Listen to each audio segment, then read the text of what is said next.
Greetings. I am just under 2 minutes early start the stream, but I figured it's not going to make any difference because I I might be the only one here. So yeah. All right, so let me just fill my glass with water. There we go. Right, so I'm going to have a go at LeMans because I figured since I've had elevated blood pressure levels and occasional meltdowns in sim racing because I demand so much of myself, I figured sim racing would be the best way. If I'm going to go out, this is the best way to go out while I'm racing. So we're here. I haven't decided on my car class that I'm going to do the race with yet, but I'm going to jump into the hypercar and see if I can handle it. It's tricky. The track is tricky. So a tricky track and a tricky car means I won't come anywhere. Like, I'll be last. But anyway. So here it is. The Circuit de la Sarthe Le Mans in France. Very, very famous circuit. We're going to try and run a race weekend. See if we can do a day-night cycle on this. I don't know how long the race will have to be to do an accelerated day-night cycle, but I'm going to give it a go anyway. Now, we've got 3 classes of cars, right? LeMans P2. Commander Selim! Hey, man. Thank you for being here. Very nice of you. How you doing? GT3s, LMP2s, which are the fast, but GT3s are the slowest, LMP2s are the next quickest, and hypercars are like insane. So I have actually got a picture of the Peugeot, oh, what's it called? Is it a 908? I guess I'll find out in a second. So why not we have a go at that one? 9X8. All right, let's pretend let's pretend that is an O. So where's the livery? Is it one of these? There she is. That's the one I recognize, the one from Qatar. But these are the Le Mans liveries. I quite like the green lights. Yeah, they're not the headlights, by the way, because yeah, that wouldn't be allowed. So we've got, right, now if we want to have all 3 classes in the race, I want it to be in a slower car because I wanted to have the hypercars and the P2s overtaking me. But maybe I will end up in a GT3. I don't know. Let's run this and see what happens. So starting grid 2024 season, tire warmers are on, rules are default, billy available tires. Now, this is a fast start. All right, so we're not going to have to do a whole lap then. How quick can we accelerate time? And also, how do we accelerate time? So we have a race time. Whoa, what is this? 6 hours. Okay. Okay. Understood. This track is yeah, it's a tricky one. Oh boy. Maybe we can introduce some weather. Timescale. So, where do you go up to? So there's 10. Do you go to 60? Oh my god, I can't believe it's doing it in steps of 1. Use race percentage. Oh, nice. Okay, so what that is, if I run a 10-lap race, I think what it does is, if you're running Le Mans 24 hours, I think it does the whole 24-hour day-night cycle within those 10 laps. But if we use times 60, that means 1 minute in the game is 1 hour. So a 24-minute race will be a 24-hour. Yeah. So what if I want to run an hour race, a 1 hour race, and do, so 1 hour is 60 minutes, and I want to run that over 24 hours. How do I work out which multiplication factor that is?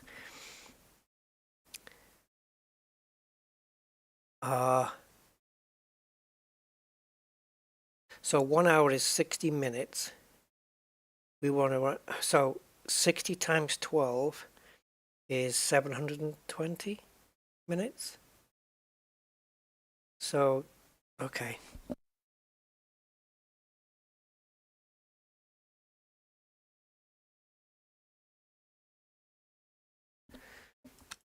It's not 12 then, is it? Is it times 12? If we do a timescale of 12, so it's running 12 times as fast. So 10 times that will mean we cover 10 hours in 1 hour. Times 24. Yeah.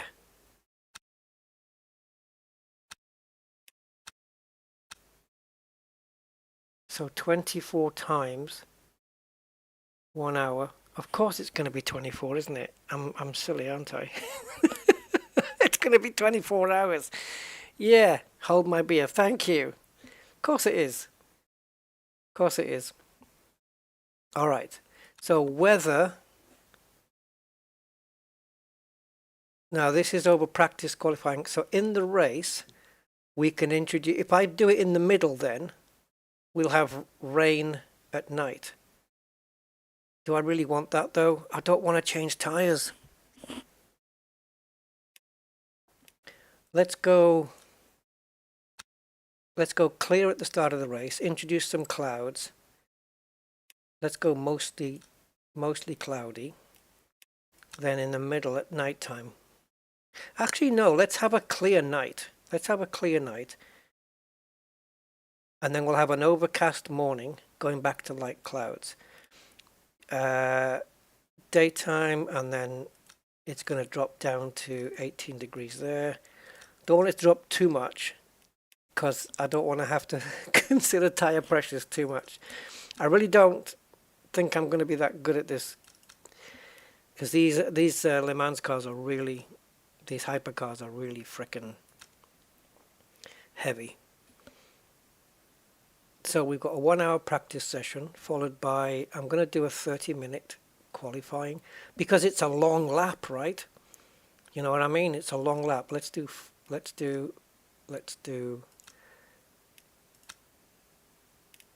let's do a 1 hour quali. I don't think I'll be doing that. Is this how they really do it? Qualifying at 8 p.m. and practice? It says default for LeMans. Yeah, I want to make this no hours and 45-minute session. Once I'm satisfied with my lap, I can accelerate the time. So the race time would have to be 1 hour. Oh, how am I going to survive an hour at LeMans? It's going to, if I have a heart attack, guys, somebody just let somebody know. And start time default. I don't know what default start time is, but sure. Starting grip, heavy, sure, let's do that. You should know, by the way, that on the LeMans hypercar tires, even though we have tire warmers, I don't know if they put them on the hypercars or not, but anyway, when you come out of the pits for the first, well, certainly for the first lap, and also a bit more, a bit less for the second lap, but in the first lap, no grip, no brakes, nothing. Tires cold, brakes cold. It's like driving on freaking ice. So I'm gonna suffer badly here. So we've got hypercars, P2 cars, and GT3 cars. So we're going to be overtaking slower cars. What am I about to put myself through? Peugeot Total Energies 2024. This is going to be a nightmare. I will probably have a meltdown. I'm going to try not to, though, eh? I'm going to try not to. But I don't know. Right now, I think that I pretty much, especially on this track, because it's such a look at the track. Look at it. It's huge. It's 13.6 kilometers. The Nordschleife is 21 kilometers. So that gives you an idea of how long a single lap is. I'm not too bad on this track in a GT3 car. In a hypercar, I'm gonna suck. I really am. I'll be happy if I make last place. Let's put it that way. Oh, well, no. Last of all of the hypercars. As long as there's no P2 cars in front of me, I'll consider that a win. Right, we have to watch our energy as well, our energy levels and fuel levels. So we can determine how much... Oh, I daren't run a Coach Dave Academy setup. It's already going to be tricky. Right, so we've got virtual energy and fuel, and we can determine the ratio of fuel over the energy.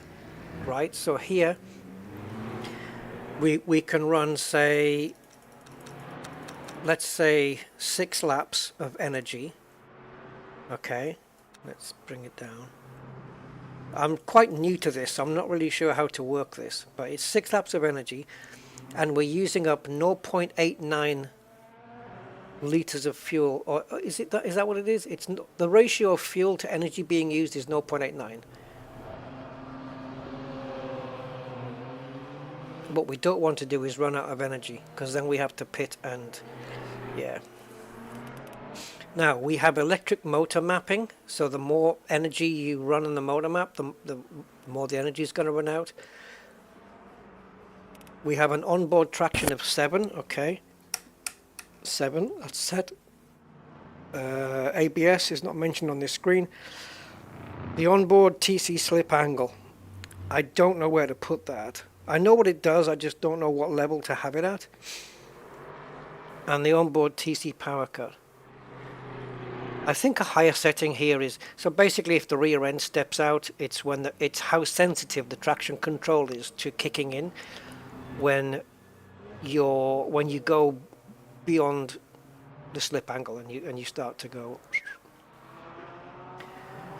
It's a lot of setup. Yeah, there's quite a bit.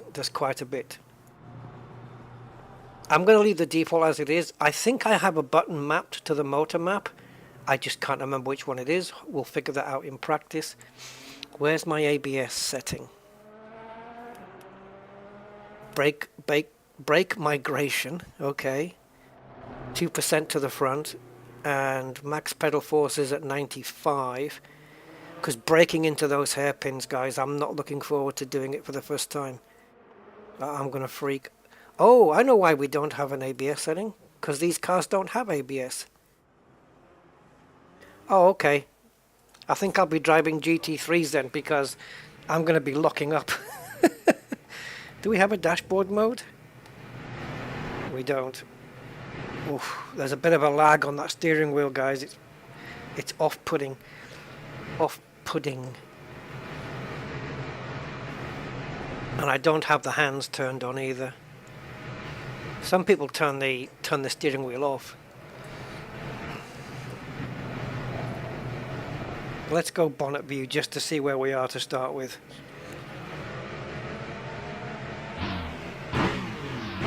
Okay, so that's responding. Brakes responding. I'm assuming the steering's going to as well. Energy level is in the blue and fuel levels in the red. Oh, these cars are demonic, man. Okay, let's go.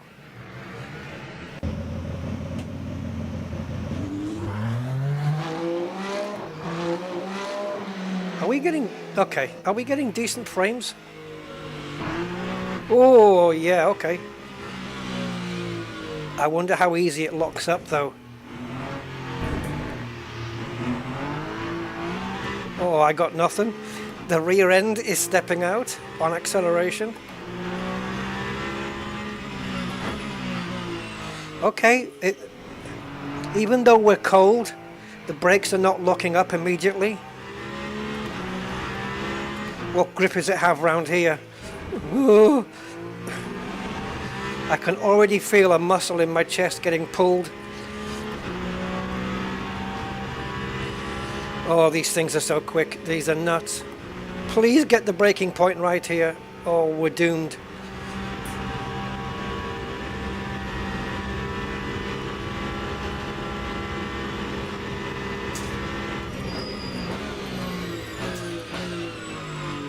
Ooh, okay.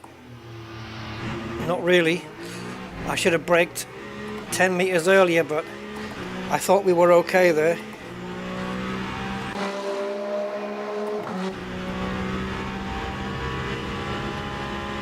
Oh my god, you can see how bumpy it is, guys.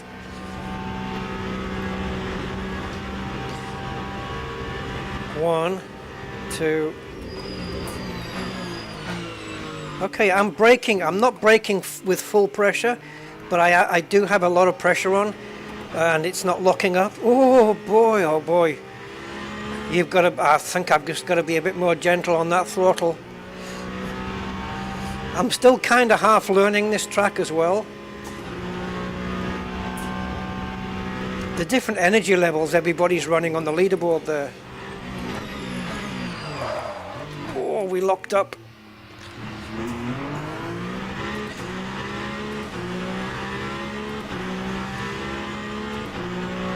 Yeah, these cars are really quick. I think this Peugeot, this one that we're in, actually beat one of the F1 times around the Nordschleife, or at least got close to it, right? It either got close or it beat it. So that's how quick these are. Oh, actually this is easier to drive than the Ferrari. Okay, I'll take that back. Every time I spin, my finger hits the wiper button. Yeah, the Ferrari hypercar is, let's just call it tricky.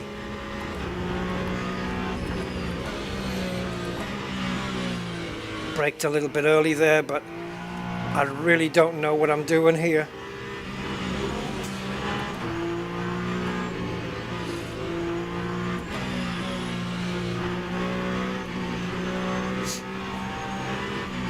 If I ever sound confident during this racing at this track, it's false, okay? I'm just putting on a brave face. Oh, the frame rates, man. It's not smooth and it's bothering me. It's very stuttery. You see it? Do you see the frame rates, man? Why? This is like what we get in Elite Dangerous. I'm going to do the lap from here and see if the frame rates are better. It's not. It's not. We're not at 60.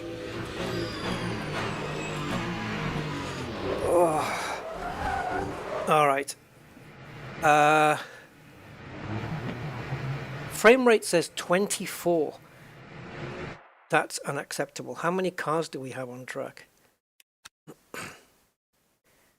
Wow, 24. Do we have VSync on, perhaps? If we do,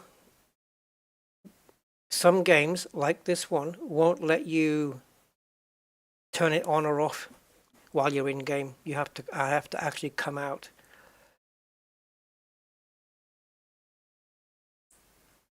Okay, what about maximum cars on track? Here. Say only 25.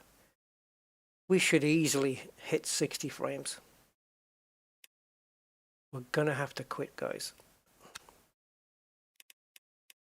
Oh, sorry.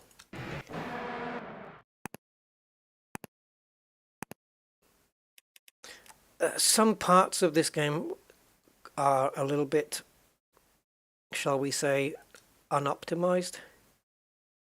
But I never had trouble before with it. Let's see if we can turn down some settings. Vertical sync is on. Okay. Let's turn that off. And is this exclusive full screen? Okay, yeah, it is. It is. Okay.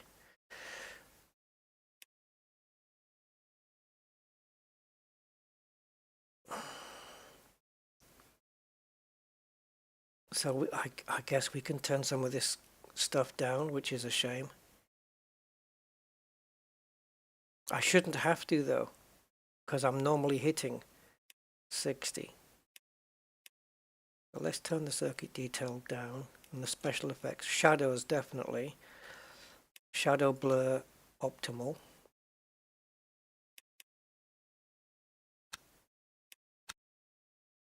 I hate going off ultra because sometimes they really kill you with some of the options like this. Some of the niceties of the graphics, you know, they're just not there anymore, and it really makes a difference. All right, let's try again. I've got the frame rate up in the top left corner, but it's very faint.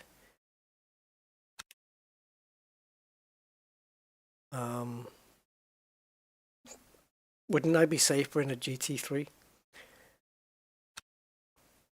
Let's. Well, yeah, I would, because they're slower. These cars are brutal. And this track is. Oh, it's quite challenging. I like it though. Don't get me wrong, I like this track. But it is a punisher. Especially, and they race on this for 24 hours, man. Driver swapping, going through the night, drivers getting a couple of hours sleep in between their shifts before they have to swap back again. Oh,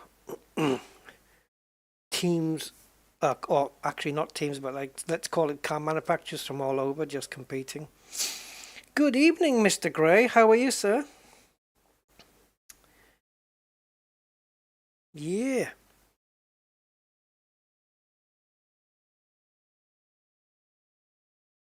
I had quite a busy day today. I had to go to a few different places. I booked my car MOT. I adjusted my handbrake. I had to go to the opticians because my glasses broke on the frame.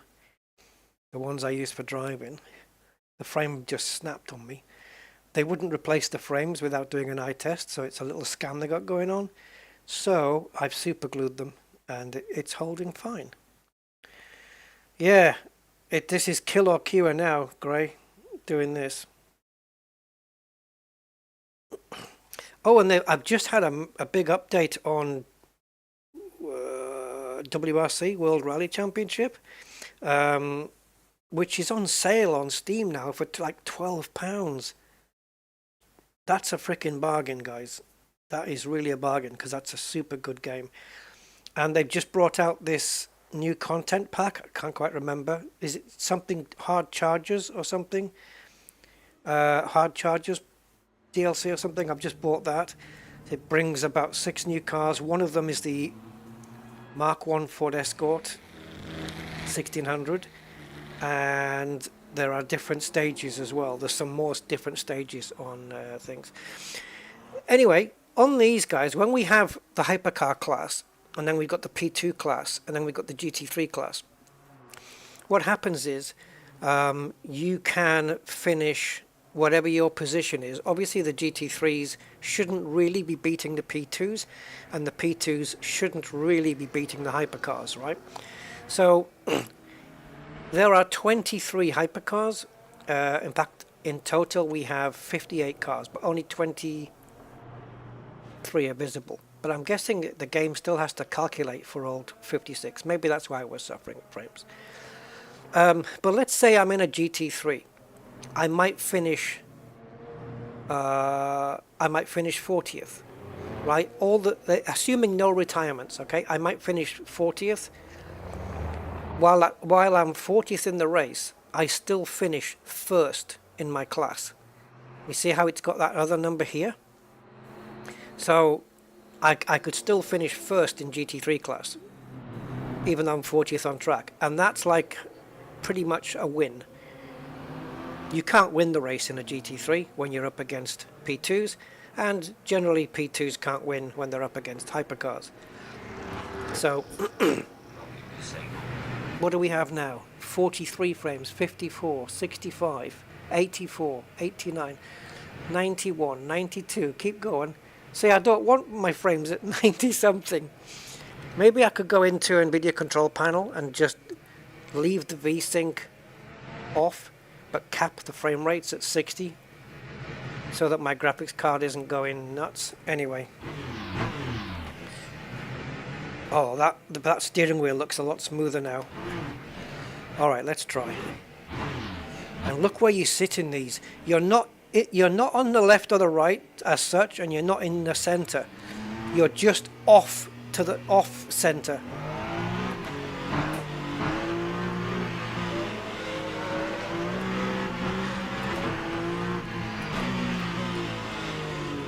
Oh man, the braking for that corner is awkward. I'm just struggling getting the power down at the moment without it spinning. So you need to go fast to generate heat in the tires, but you can't go fast because you're slipping everywhere.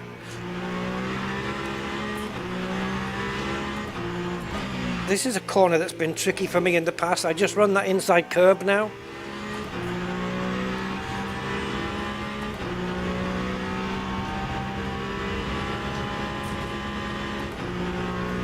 Right, the braking point here is critical.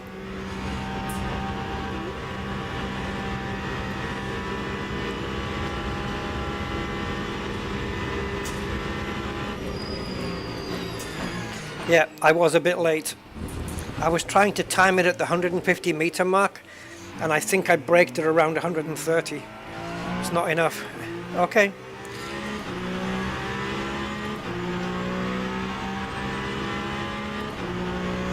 We should have had a little bit of rain in practice session, eh?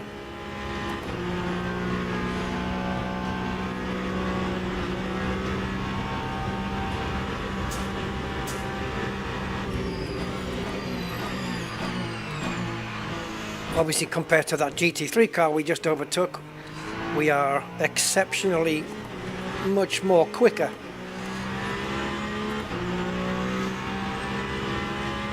So here's another braking point coming up that you want to kind of nail, so you can just take that corner nicely and just hug the inside curb. Don't lock up. It's so easy to lock up as well when you're downshifting so many gears. That wasn't bad. That wasn't bad.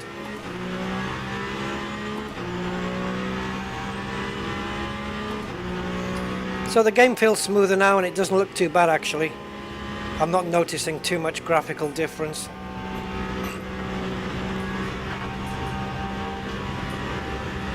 Now, braking point here.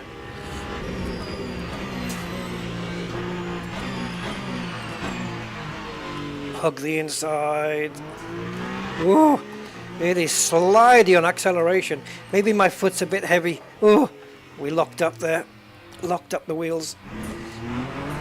But the way that the car jilted around there, it felt like the rear brakes locked up there. Maybe I need to adjust the bias or something.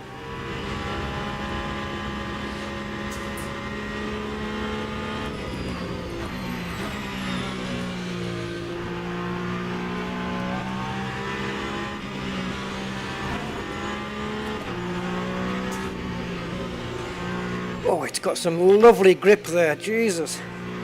Better than the GT3s. This is a deceptive corner.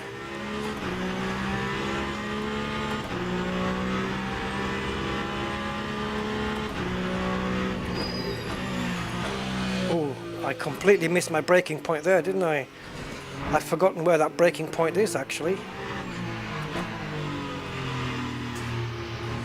Alright, let's do the lap and see where we are.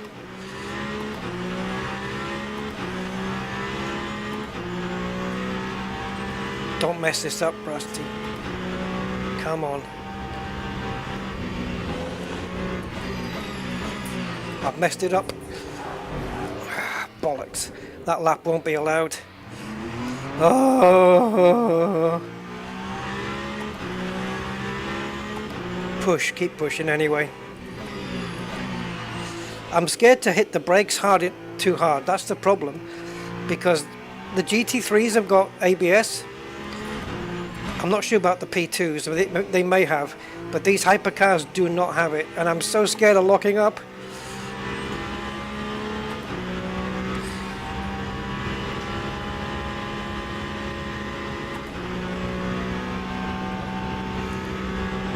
This is a GT3. We need to pass it before the braking point.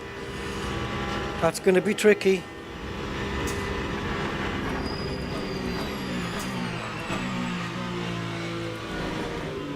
Oh, come on, turn. I'm so scared of the lack of grip. Look at it. It's a monster.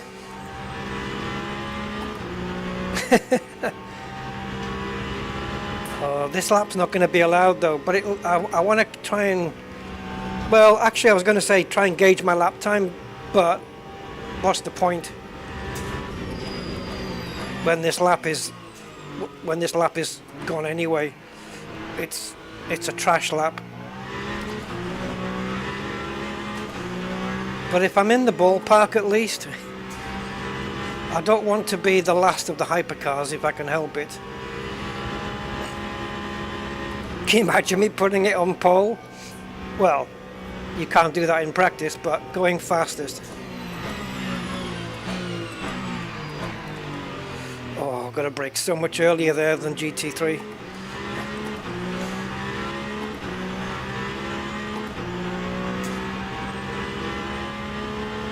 Which way do I go? Which way do I go?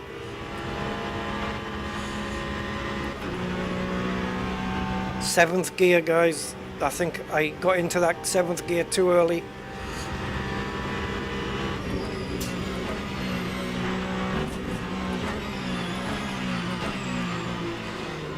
Got a McLaren in front of me. I've just got the fastest middle sector of anybody. I've gone purple.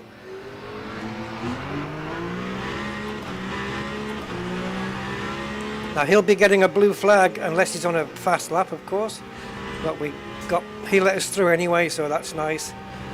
How did I get the... Oh, somebody's gone quicker now because my purple's turned to green. So somebody else has got the fastest. It's probably a bit too early in the session for me to celebrate fastest sectors. Oh, I love the grip round there. Sometimes if I go that fast around there, or let's just say I only backed off a little into that corner, but if I only back off that same amount in a GT3, it's too much, it'll spin.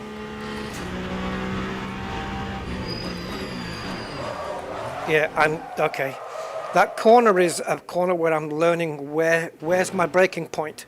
I don't know. So last time I left it too early, this one I've left it too late. So I need to find a place at the beginning, in the middle, sorry. Where's my brake? Okay, so that's my engine mapping. I don't know where my brake... I don't know where my brake bias is, guys. Oh, shite. Oh, this is not good. Oh, dude. Alright, let's find out where my brake bias is. Here? No, that's the display.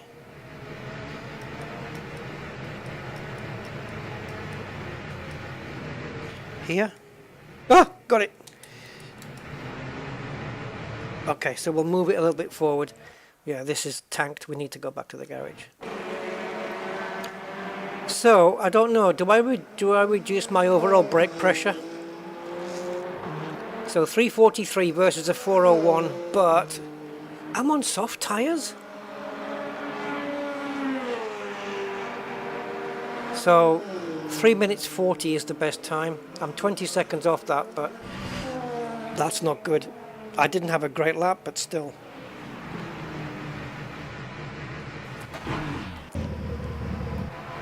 Okay, let's go bonnet mode for this one. Just while I'm gauging my brake points, I can sometimes figure out brake points easier in this view. And then once I've got it figured out, thank you. Once I've got it figured out, I can return back to the cockpit.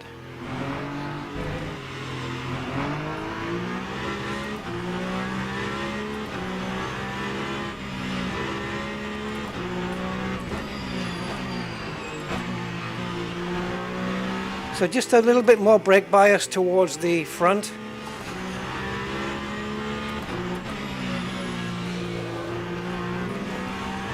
Just to see if that's going to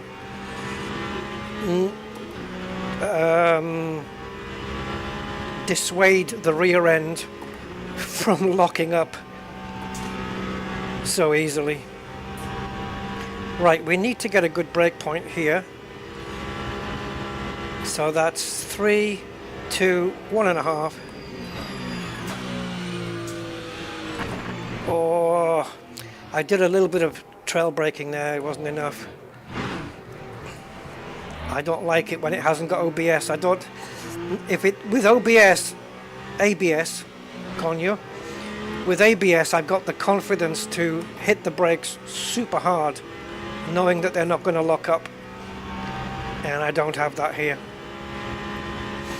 As I said, you know, I'm putting myself really into the deep end here.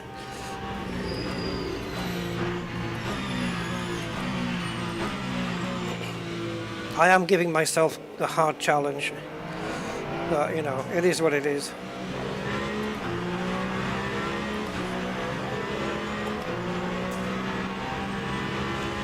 Okay, another critical brake point, so I've got to kind of brake earlier than what I think. Oh, this Porsche in the way doesn't help.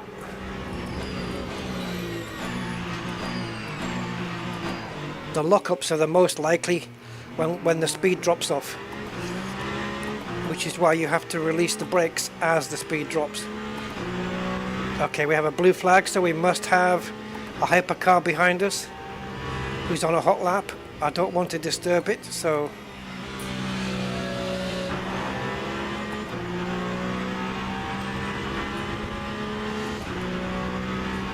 now another brake point here.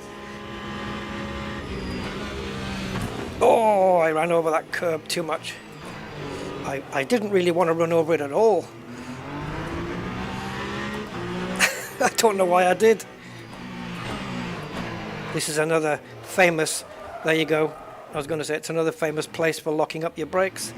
And point proven, I did it.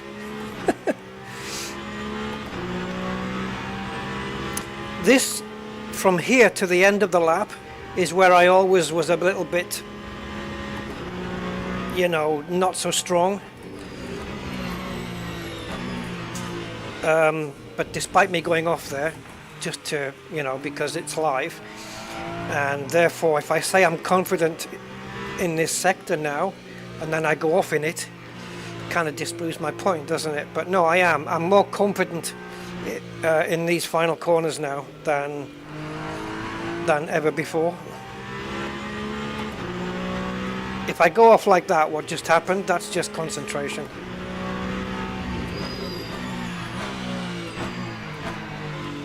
Okay, so I might have my brake point sorted out there. And that was way too late. Why did I shift up to... What gear did I shift up to anyway? Was it second? Yeah, I don't know.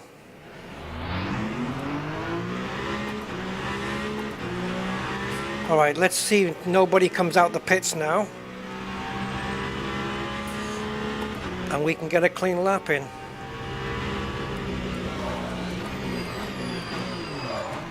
Oh, we've had 2 lockups on this lap already. Yeah.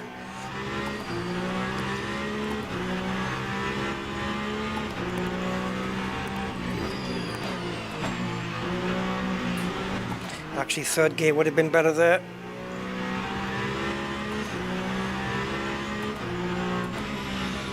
Oh, oh, oh! Right, I can tell you exactly what happened, because I know exactly what the mistake was. I turned in a little bit too late, and that meant that I had to turn in sharper to still make the corner.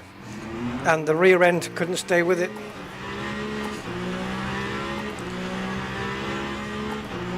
There's no guarantee I'm going to be sticking to this hypercar, by the way.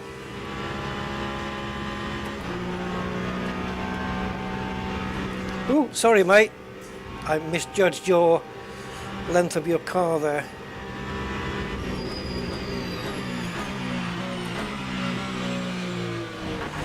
Oh, I still haven't quite got that, but I think I know where I am with that corner now.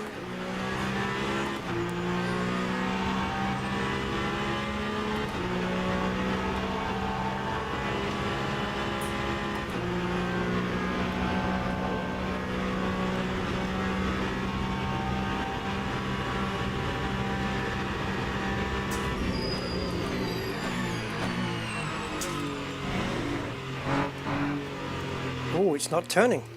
Okay, maybe I should have gone to second gear then. What time is it anyway? I thought practice was starting at 2 p.m. Oh, we've got time acceleration on, haven't we? Of course. I just wondered why my headlights are on and the signs are all lit up.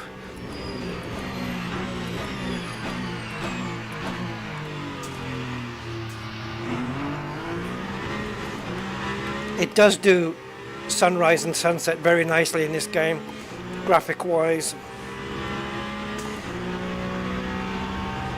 I'm 21.6 seconds off the pace. That's, yeah.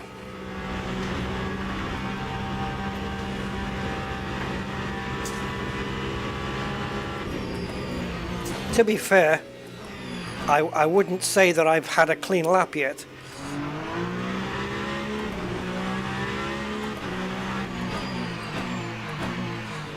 Oh, we need to hug that inside curb, but it's okay. We got away with it.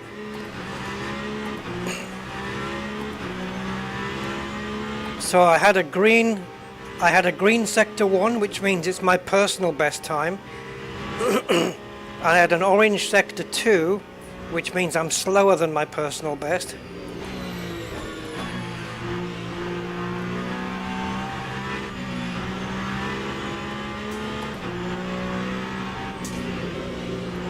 Oh, I love the grip on that particular corner. I've been off so many times there because of no grip.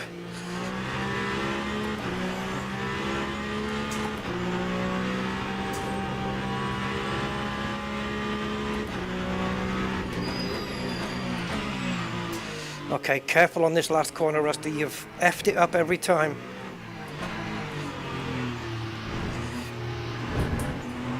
Okay.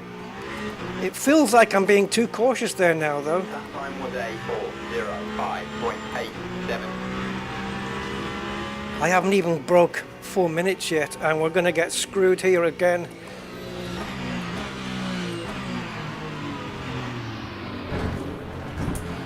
Always on turn 1, eh, guys?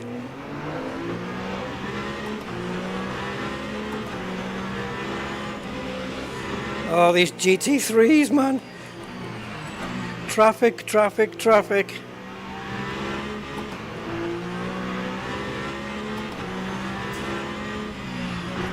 Oh, bollocks.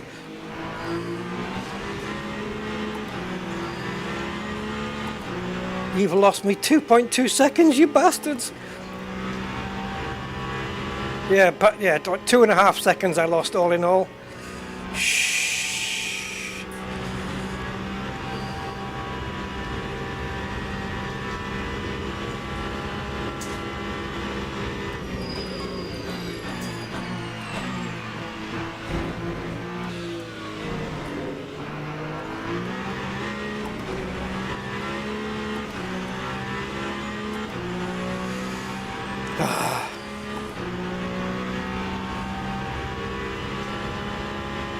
I've never driven this track at night in this game. This is new territory.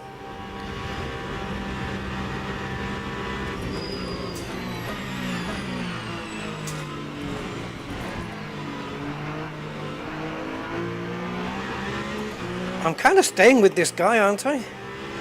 I hope he's not a P2. I'm staying with him. That's a good sign, surely.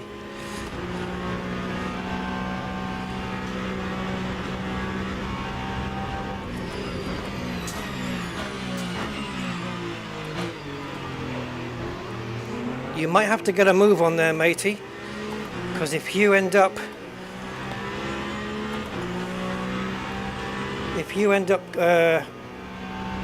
this guy in front of me is 7 seconds off the pace, off the fastest time, but I don't want him in my way now.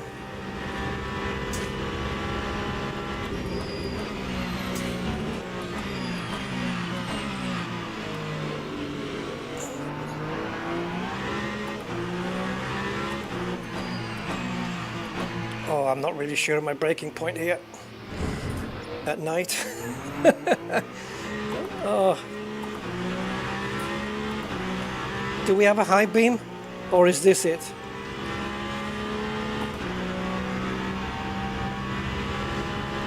I'm lost, I don't know where I'm going. Oh, BMW. Please move.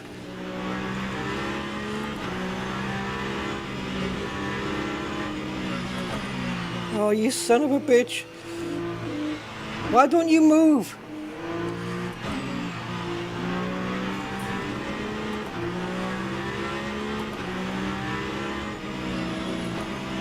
Oh, my lap's screwed. They literally screwed me over.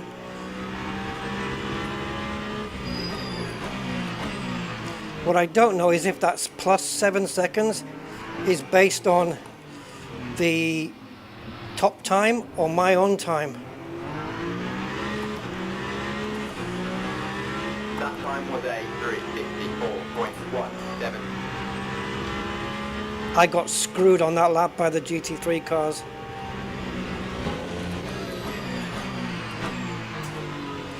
Let's see if we can get a clean lap.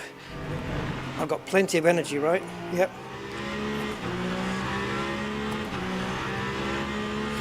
Track will be cooler now anyway. Oh! Why? Why? I didn't do anything different to my usual. Care to explain, please? That could only have happened on the brakes, but I don't feel like I braked harder than usual. Why have I got 75% energy? That's too much. Okay. Now all those GT3 cars that screwed my lap, they're now in front of me. Oh, guys, we just can't get an opportunity, can we?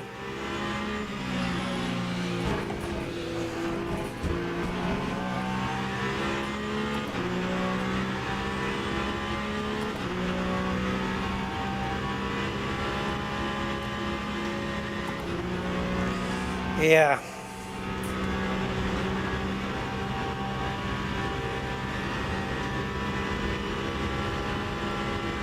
Uno, dos.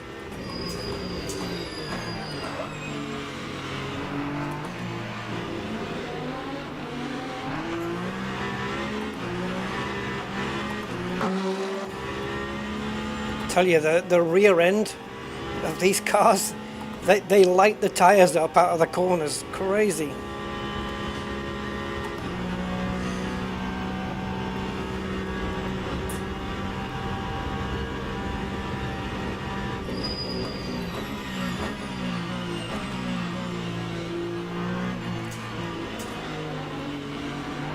Loads of bugs on the windscreen as well.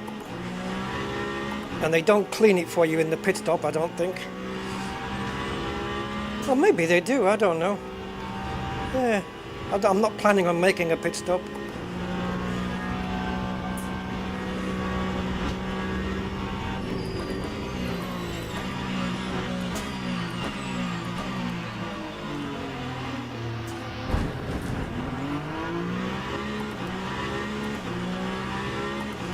tiny, tiny, tiny little mistakes, and it really gets amplified a lot. Oh, talking and driving, I suck at it. If I kept quiet, I'd probably get a decent lap time. Should I try?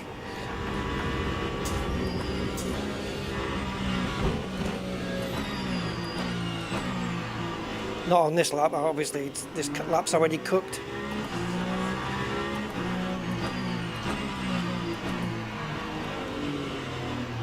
Oh my god, I can't even see the other side of the track to gauge how deep the corner is.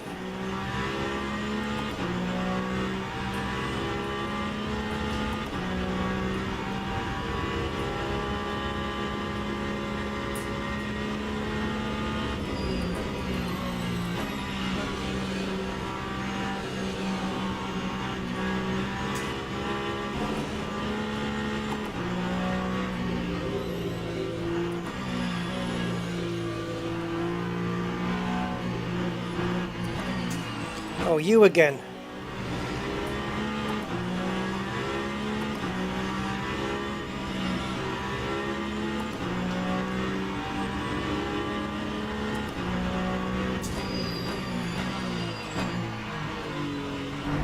Oh, Jesus. What happened? Guy spun. Oh, look at these cars. Look at the traffic for my hot lap. No! That time was a 4:22.31. Oh no! Oh no! This is bad.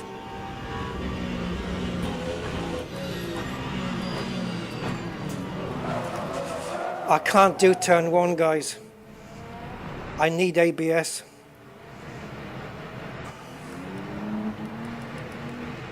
Oh, the brake balance had reset.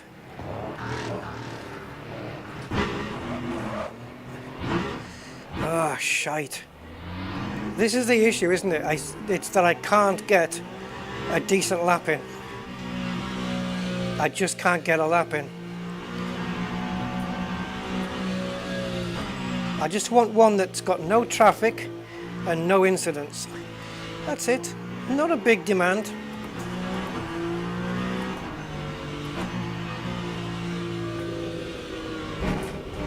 How's my tires? Okay.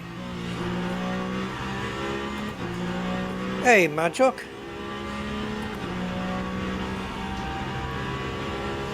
I'm switching between bonnet view and cockpit view just because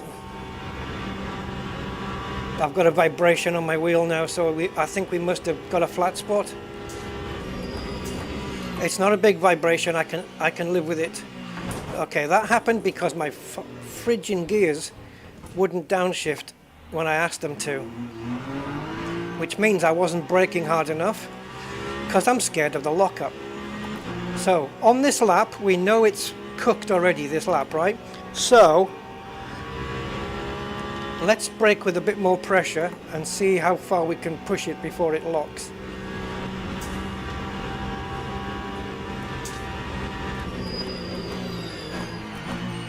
I think it's fine as long as the speed drops off, I start bleeding off the brakes. Then I should be able to avoid a lockup.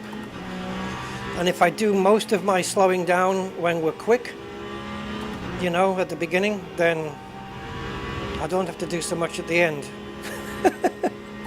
Working theory.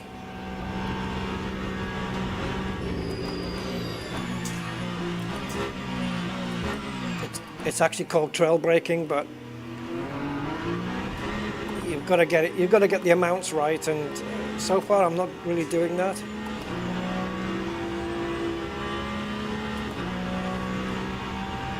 Where's my flasher? I haven't got a flasher button. I don't know whether the AI will pay attention to it, even if I had it.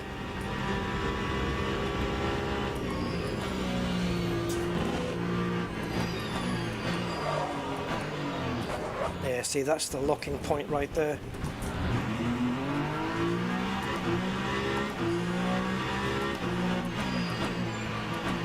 See, it's locking again there, look.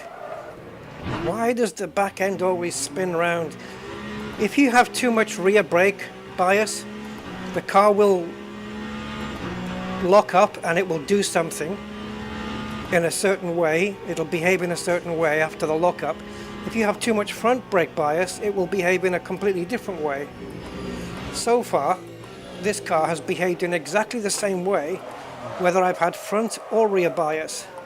And that behavior is that I've got damage on my rear right. That behavior is that the back end spins out. Normally that happens when you have too much brake bias on the rear. That's not the case though, is it?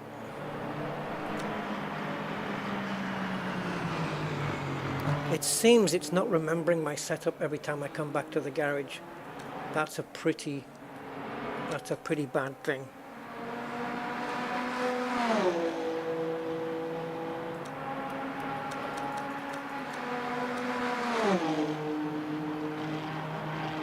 Okay, also we've got this preload.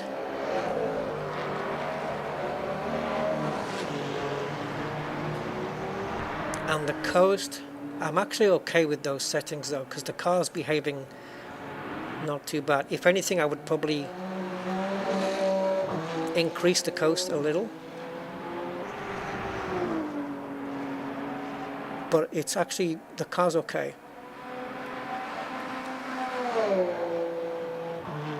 So brake pressure, let's bring the brake pressure down to 90 so I can push it a little bit more.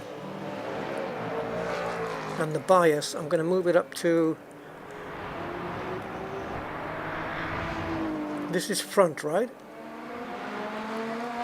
Why is it saying -8? Is that front?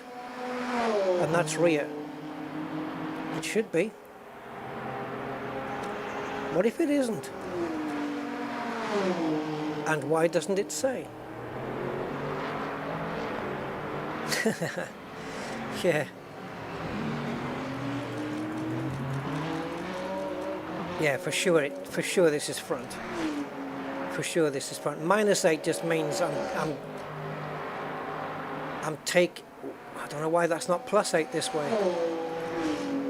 I would have thought this would be +8.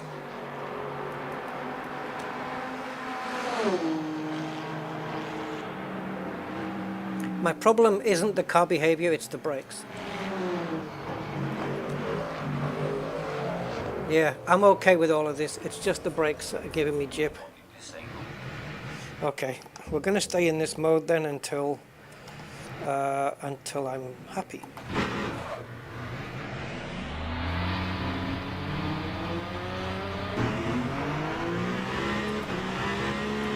Some of these hypercars, they come out of the pits only on the electric motor. You don't hear the engine, and then as you're trundling down the pits, the engine roars into life. Okay, so the amount of force I need to put on the brakes to stop the car now is more. I need to hit the brakes harder than before. And that could play to my advantage. Let's see.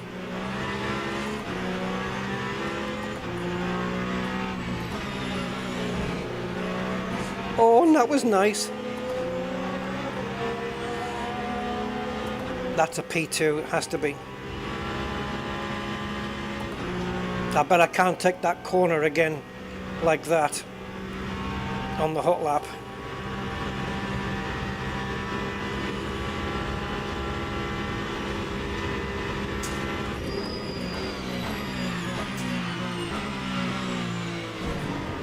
Not quite there yet, is it? Just a few meters out.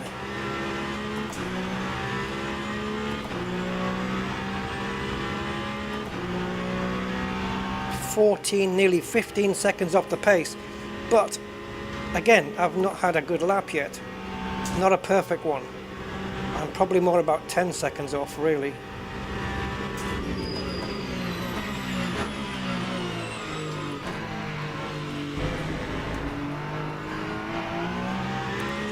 I need to clear, if that's a GT3 car in front, I need to clear it before the end of the lap. And if it is a GT3, then I will. I would have caught up to it by now, surely.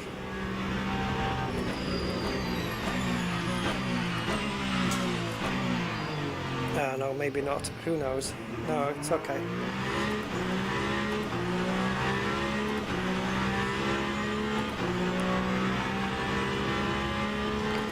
Yeah, that initial turn into the left-hander at the beginning of the lap, I'm just going to have to be very cautious there and back off way sooner than I would normally back off, just to avoid spoiling the lap right at the beginning.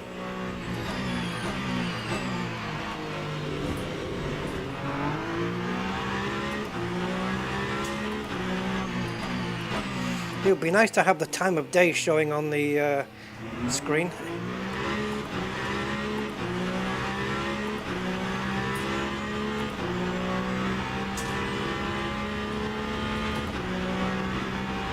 If this is a 1 hour practice, then it's a 24-hour day cycle, isn't it?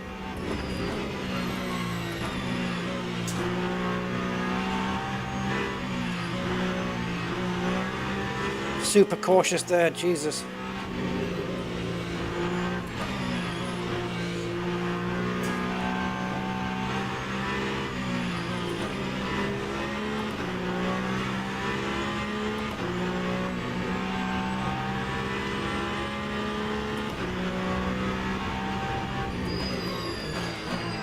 Sometimes it doesn't give me the gear when I ask for it, and that's because I'm still going too fast. Okay, that's okay. I won't do that on the hot lap. Shit! I'm gonna have this guy interfering with me now.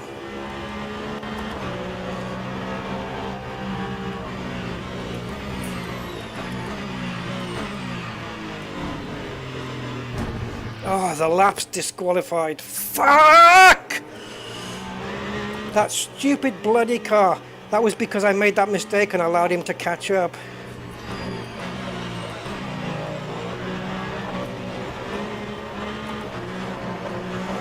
I don't think that lap's going to count.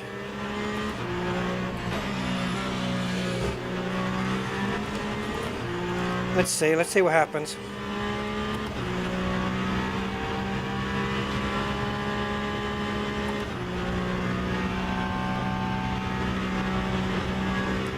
If I hadn't made that mistake, I wouldn't have allowed him to catch up.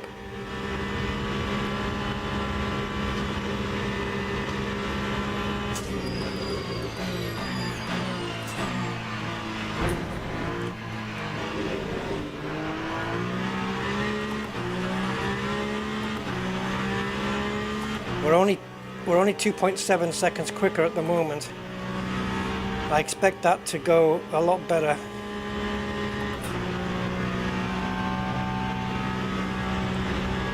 Sun's coming up anyway.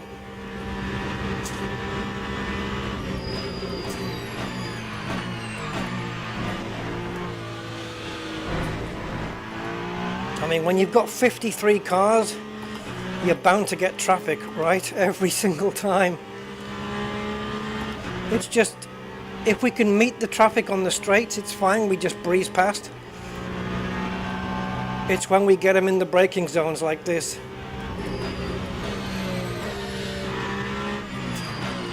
Thank you. He did move over for us. Again, we have the fastest middle sector of anybody. So I must be quite quick in the middle, guys, because I've gone purple. But my first sector is orange, so we lost a bit of time. Thanks to that freaking car that was trying to compete with me. And now we've got another hazard coming up.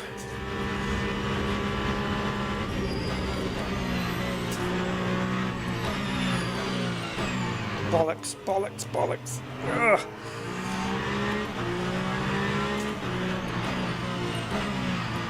Come on, Aston. Come on, Aston. Why do I spin? Why do I spin? Why was that a spin? It was nose to tail contact. That... It should just be a little knock. There's no spin involved in there. Oh, man alive. Where did you get your physics from? Oh, you C word.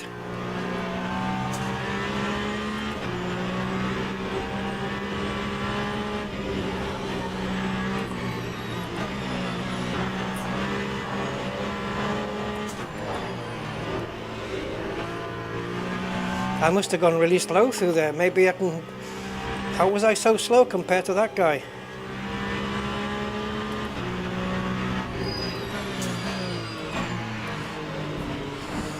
Why are my laps not being validated?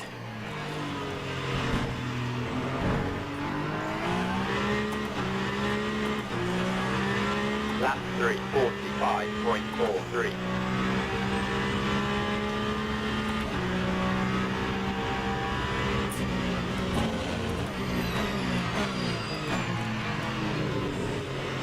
Come on, Mustang, shift.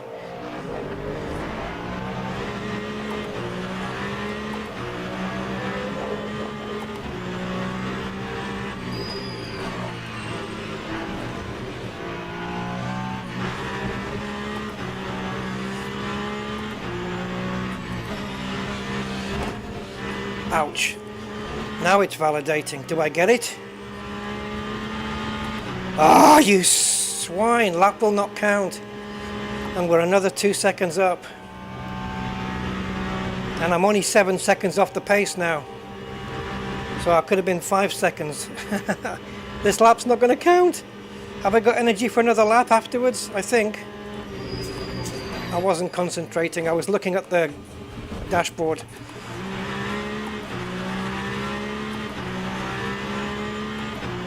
Don't you dare. I hate that because I went over there and it knew that it already invalidated the lap I was on, that it invalidated my next lap as well. I freaking hate that it does that.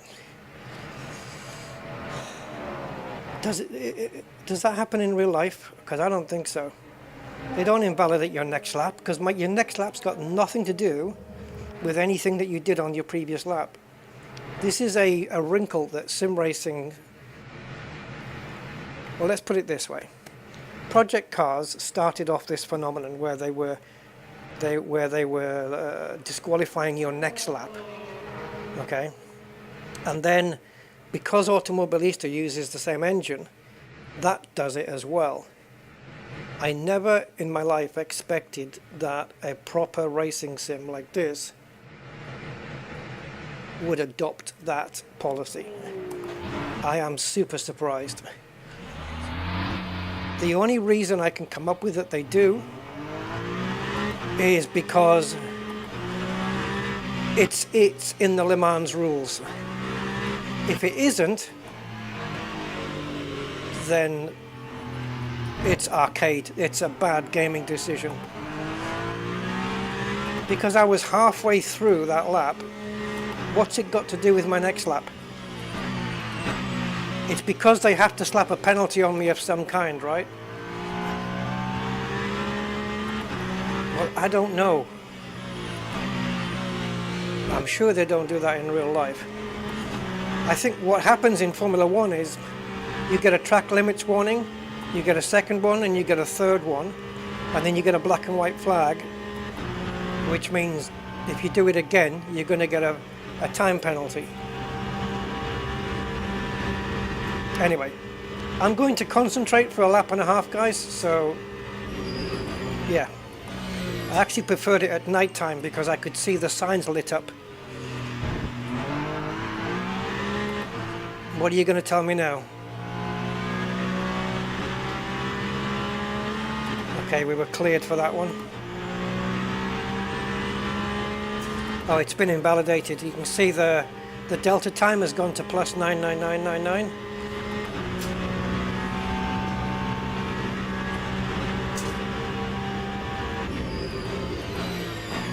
Yes, the distance markers are easier to see at night than they are in the daytime, where my eyes just confuse all the colours into one almost, and I can't make the details out. It's quite difficult. Oh, those signs should stay lit up the whole time, eh? That'd be nice.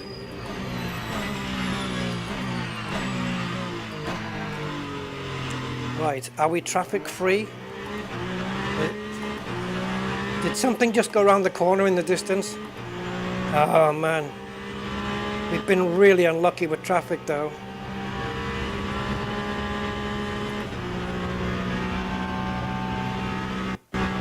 What the hell was that? Did you guys just get a sound cut out? My sound just cut.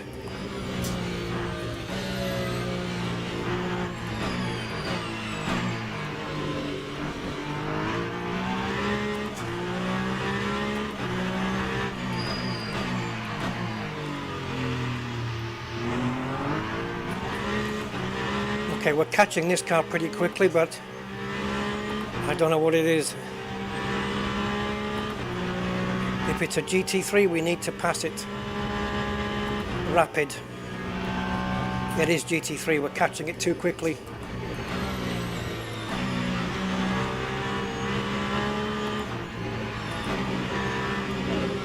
Right, you know I'm here, right?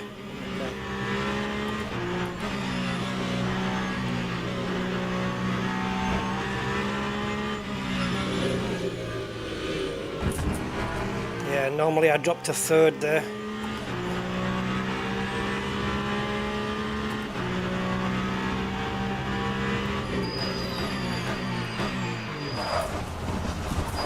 Okay, I'm going to delay myself coming back on the track, and that way they surely can't give me a penalty.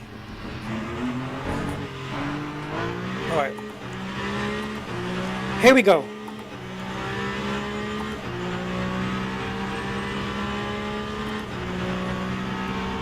Unbelievable.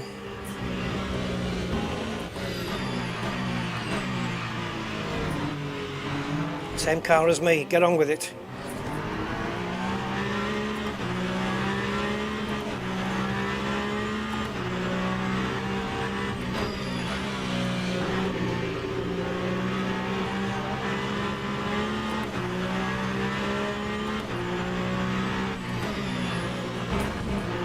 Move, man, come on. I've just done the fastest first sector of anybody. I'm gonna have to pass you, mate. Please don't repass me later.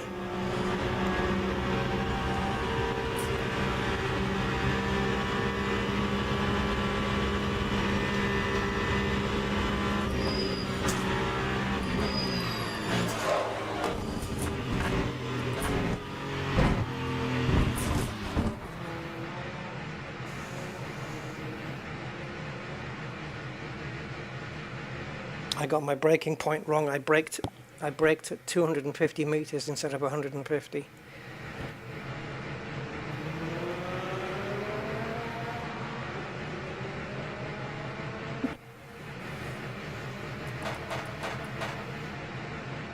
Why can't I see the distance markers anymore? Is it because of where the shadows are in the morning? Is that what it is? Because in the afternoon times it's fine. I can make them out.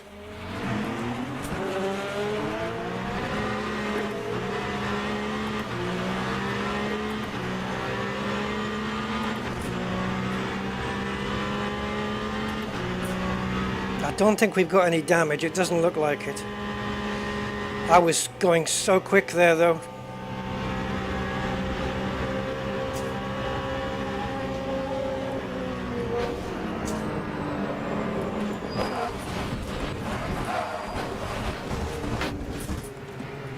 Sorry, I had to get that guy out of the way. A little bit of revenge going on there. I don't think I've got time to do another run. What have we got? 9 minutes. Oh, that's pushing it, man.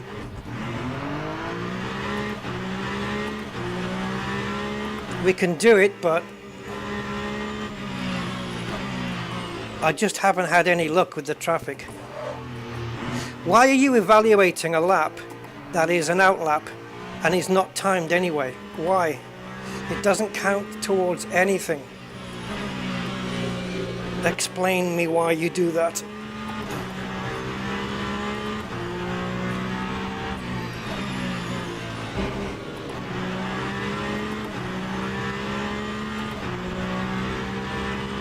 Yeah, a lot of racing sims do that on your practice lap. No, fuck. On your out lap, you know, the out lap coming out of the pits to go around for your hot lap. That lap doesn't count. It is timed, but it doesn't count for jack shit. So it shouldn't need to be evaluated. If you go over track limits on a practice lap, who cares? It doesn't matter. If you do it on your hot lap, of course, then it should be penalized. I just don't understand the logic to it at all. If I go off track limits on this lap one more time, then my next lap won't count, and then I'm screwed. So I'm gonna have to take it super easy, but still be quick enough to pass this traffic. Man, the pressure.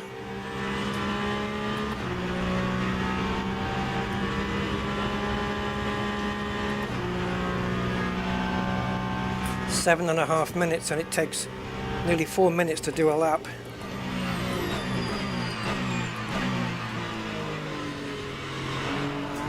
I've been having fastest middle sectors, and I also got the fastest first sector, so my third sector is going to suck, we know that. But if I can get fastest first and second, well, it will help a lot, I think. Maybe I can... I don't understand how I'm 22nd though.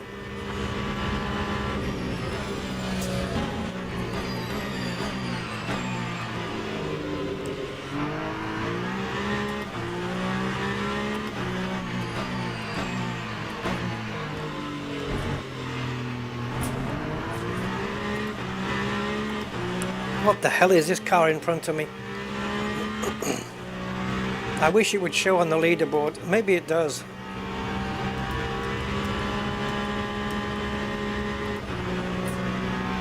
Yeah, it does. It's hypercar. And there's a hypercar behind me, 1.5 seconds behind me. Oh, that's gonna suck. Should I let him go?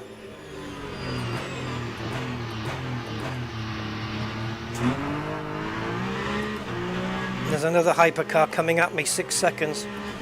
I don't want him to catch me on my hot lap.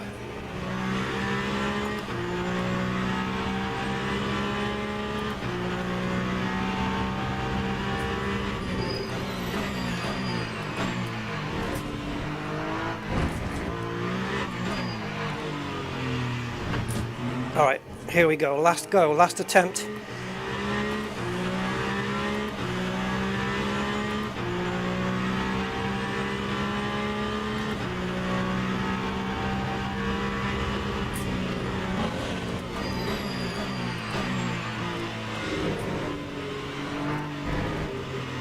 Come on. Oh, that was a bit wide.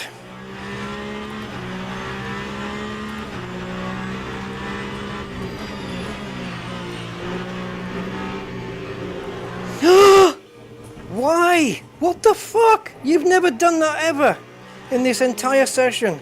You've never done that to me before. What the hell? Anyway, it wasn't evaluated, so... Oh, how much time did we just lose there? 3 seconds? Oh! Damn, that's annoying.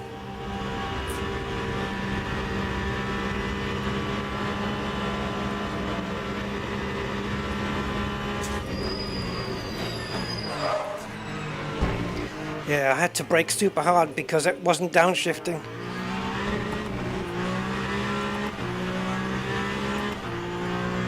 Oh, it's not going to be a good lap, man. Shh. Have we got time to cross the line and do another one? We've certainly got the fuel.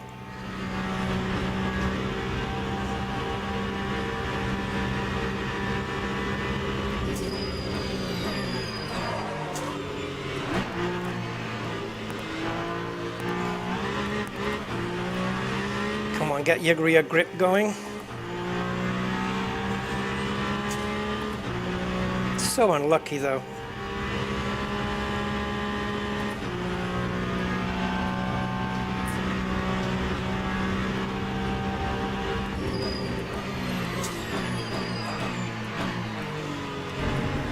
I braked really frickin' late there. Fastest middle sector of anybody. but we did lose a couple of seconds, so we should have been 4 seconds up instead of 2, which would have only put us 3 seconds off the pace, and that I would have been happy with.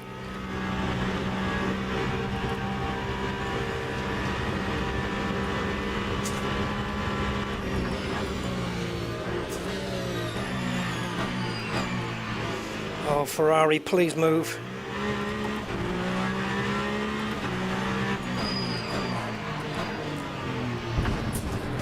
Oh, fuck off.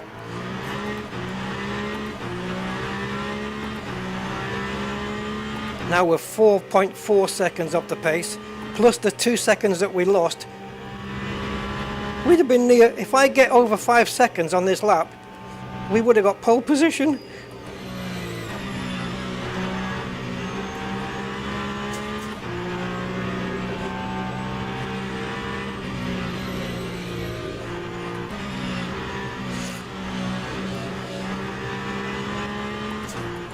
Oh, shite.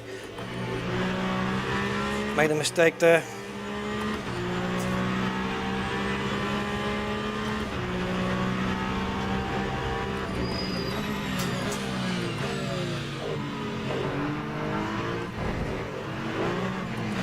Oh, you fucker.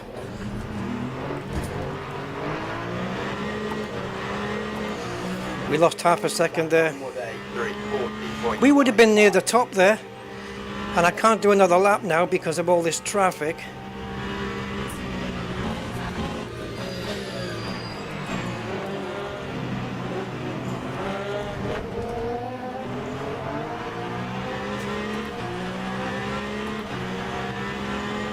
We're already half a second down. Oh, you're too slow, guys. Jesus Christ on a cracker.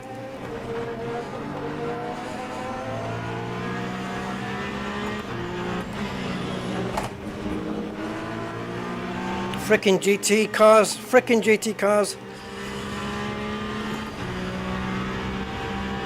So basically we're still 2 seconds off then. 2 seconds plus that delta, so we're 2.5 seconds off. Oh boy.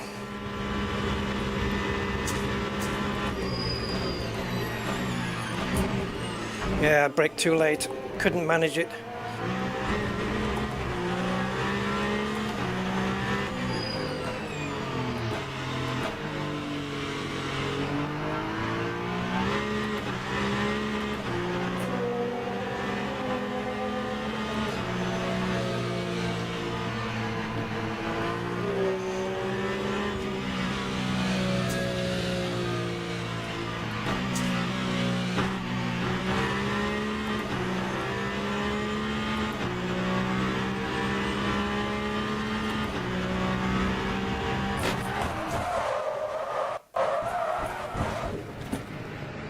Disqualify me then.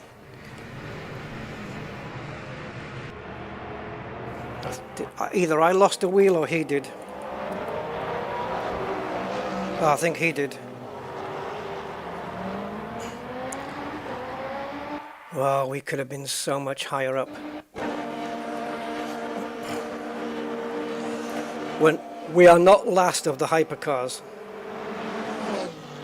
There are 23 and we're 10th. But we could have been 2 seconds faster, so that would have been a 3:38.9.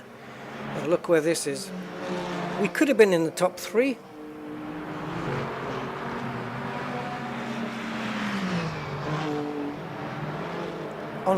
It's only practice though, so we're going to move on to quali. Just going to see if I can get out early. Ah, Jesus. I don't think I can even summon what's required to do an hour race. Let's just try and get a clean quali in. If you go out too early, then when you come round to start your lap, everybody else is piling out.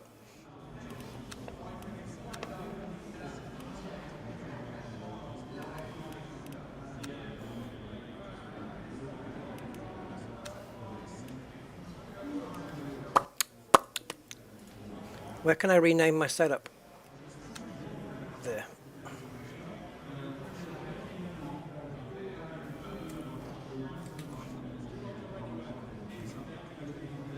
if we get a clean lap, guys, we can really, let's put it this way. If I get a clean lap, I will end up being higher than what I imagined, really.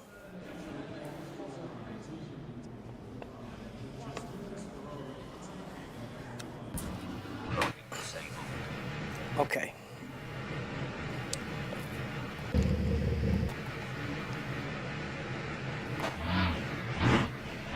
Let's just hope we don't encounter too much traffic. There's so many cars. I should have restricted how many cars were taking part in the race. Maybe had, I don't know, 10 Hypers, 10 P2s and 10 GT3s. So 30 cars instead of 53, is it? What were we, 10th? Yeah, we were 10th, right? Oh, we could have been, I think we could have been third. Perfect lap. We could have been fastest, I think. I think so.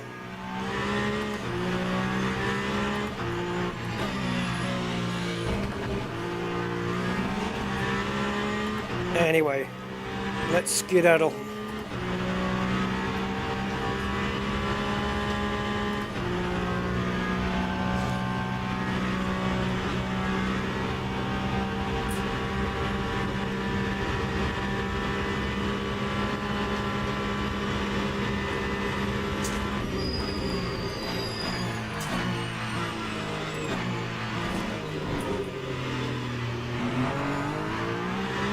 Getting dark already.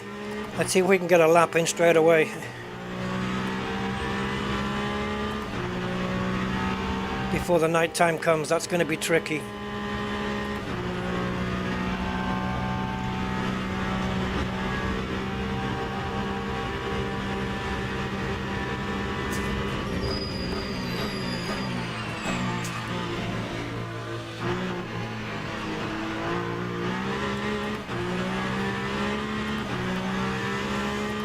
Whew.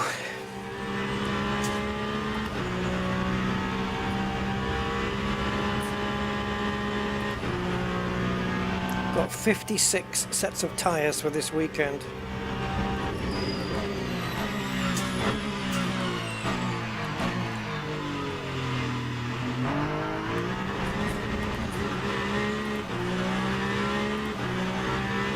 Am I about to get blinded on this corner?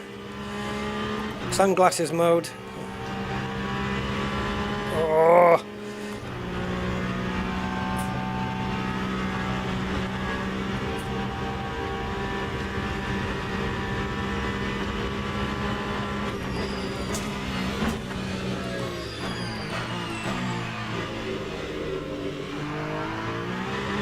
Woo, light up those rear tires, baby. And lock up those rear tires, baby. What is because my battery's fully charged? What is?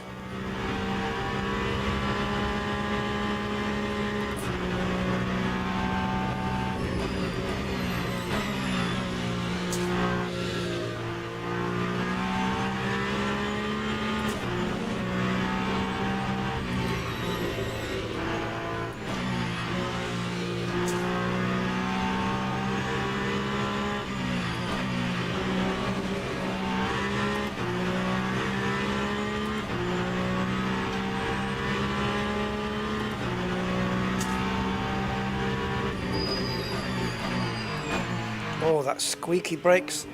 It's made my ears go funny. Alright, clean lap, baby, come on. Please nobody leave the pits now. Please nobody leave the pits.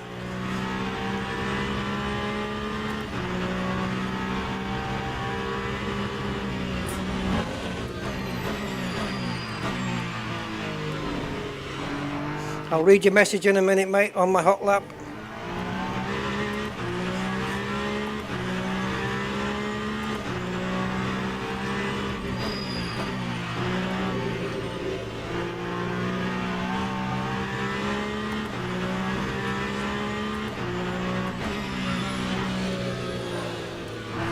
Nearly spun the car there. This is my only chance, I think. It's getting night time already.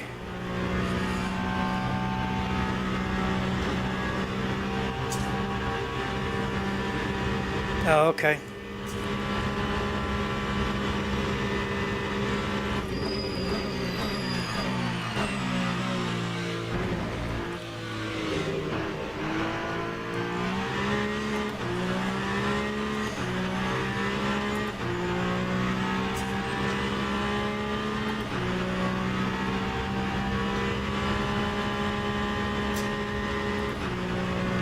Yeah, there's many aspects of this sim I'm still learning about.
Yeah, braked way too early there.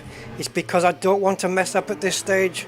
Super cautious, probably lost half a second, if not more there, by being too cautious.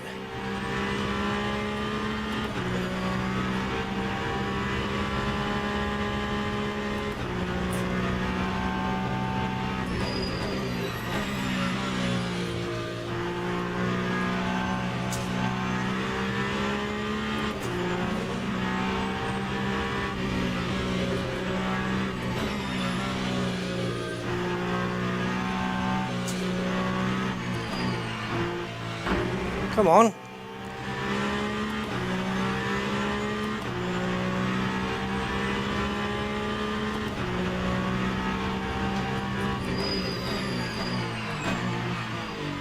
Cautious into this one as well, because I have to be. Cautious into this one as well, because it's the last corner. Yeah, there's 3 corners at least there where I'm super cautious. 343.79. 3:43. Wouldn't that have got us? Oh, I don't know. What was the fastest practice time? I'm 5.8 seconds off. Jesus Christ, that's a little bit of an overreaction, isn't it? Jesus. The way the car reacted there, that was a serious overreaction. Now on the replay, guys, you literally have to wait for the track to load, the weather and everything. So if, for example, if this was a wet session, the replay would start like this, then you have to wait a number of seconds, I don't know how many, quite a bit, for the rain to start and everything to weather in. What just happened here?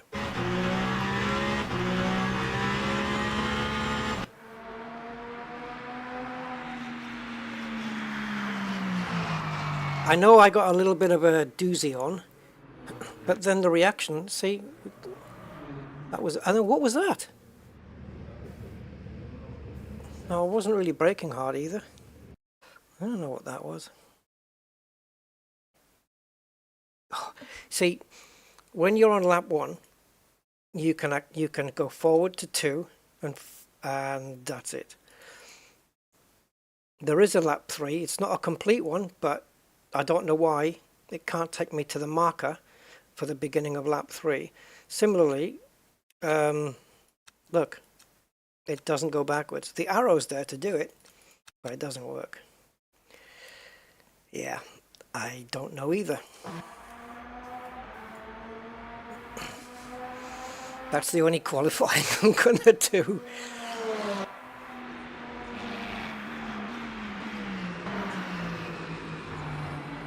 So if it's full, it stops recharging under braking, which is why you lose the rear.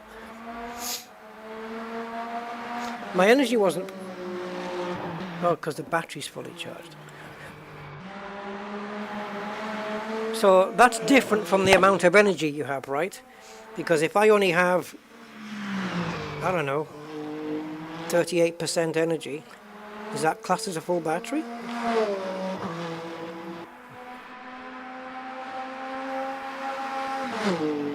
I'm doing better than I thought I would, let's put it that way.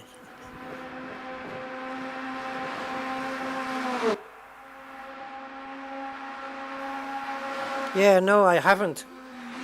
My energy store on this is, it's only enough for 6 laps. That's all I have.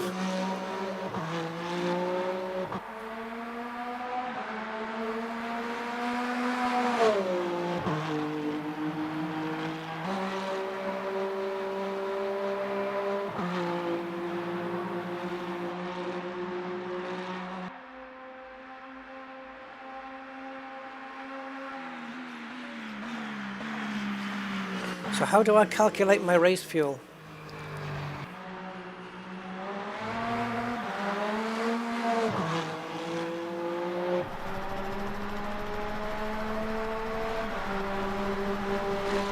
If I want to have a little bit more fuel than I should, I have to calculate my lap time downwards, right? So let's say I do a 3-minute 40.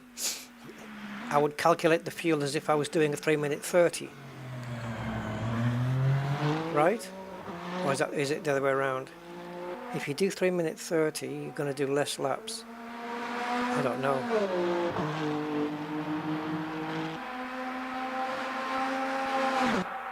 Yeah, the blue bar is the energy and the red is the fuel, yeah.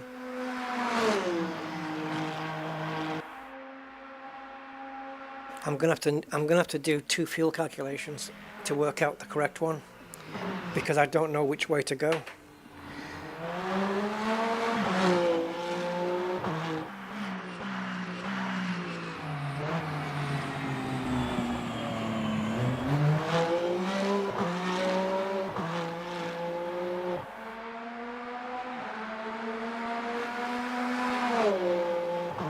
Okay, I can't remember if I've got a lap calculator on my phone.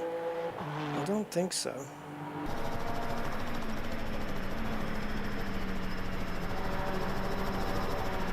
No, I don't.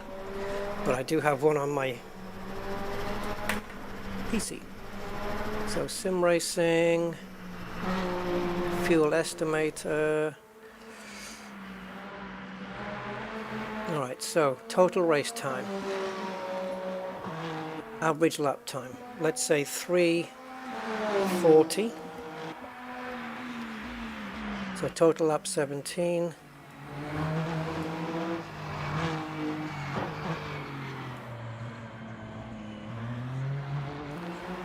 How do you know that?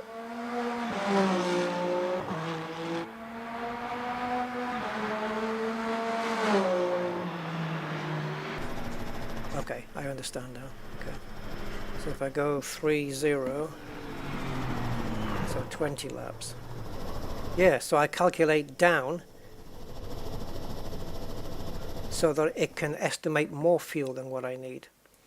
The race pace is going to be slower than the quali pace, right? So if I just did a 3:37, so if I'll calculate fuel for a 3-minute 30, that tells me 18 laps.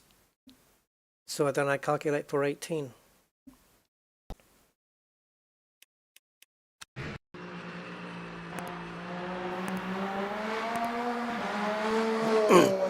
Can I go quicker? Sure. Am I gonna try? Nah.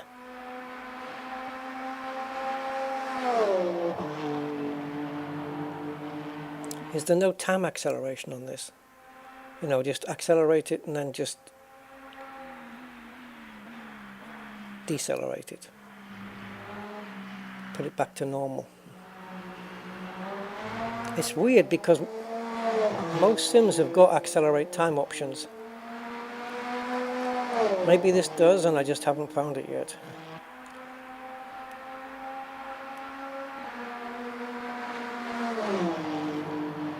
So my first sector, Jesus, look, it's faster than these dudes.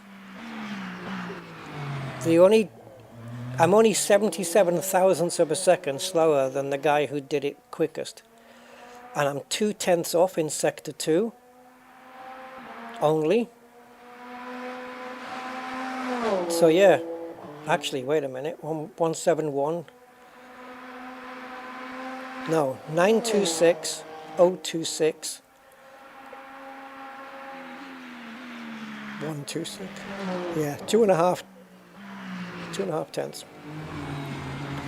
And my final sector is a 43.9. I can't even put the numbers in the right order. 34.9 I was going to say. A 43.9. What's his going to be? I think this is sector 3 is where I lose out. Let's see. Let's see what his sector 3 time is going to be. If it's even going to tell me.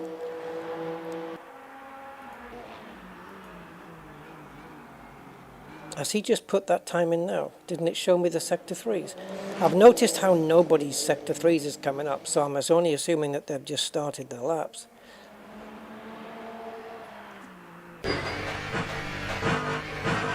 We're on board with this guy right now, I think, are we? Robert Kubica.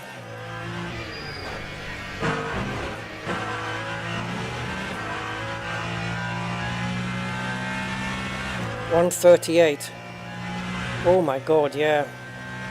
All my time lost in the last sector.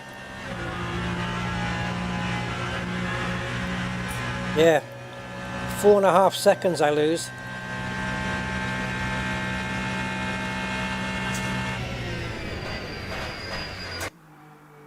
Four and a half seconds I lose in the last sector. That's a big amount. So is it really worth me racing?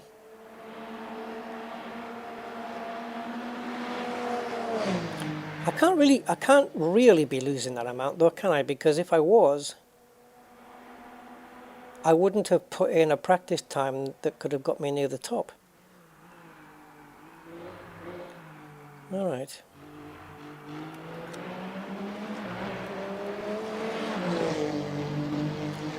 As I'm not going out again, I'm probably going to be last anyway, so this is probably going to fail quite quickly.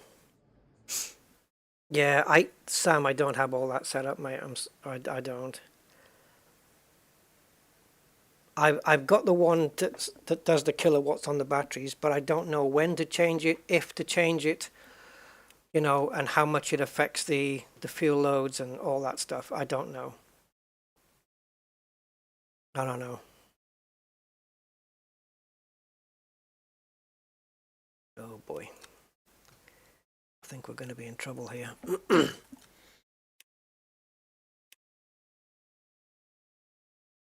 Yep. We have to pit.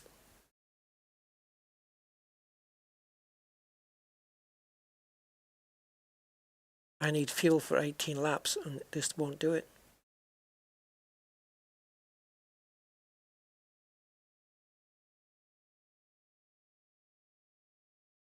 Oh boy.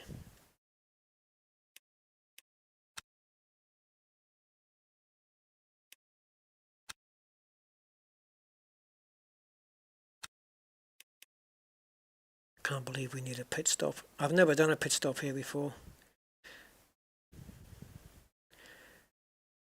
I don't have the button set up. You know, like to tell it, don't change my tires, just do the fuel. I don't know if I've got the button set up for it. So this might be dead in the water before it even starts.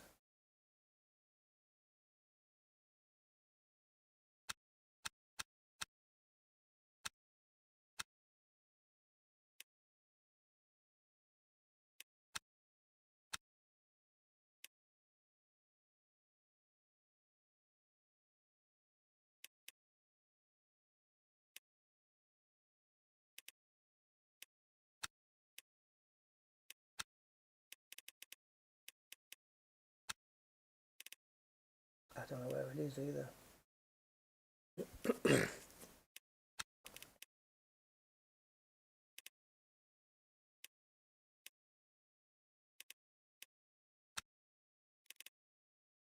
okay here.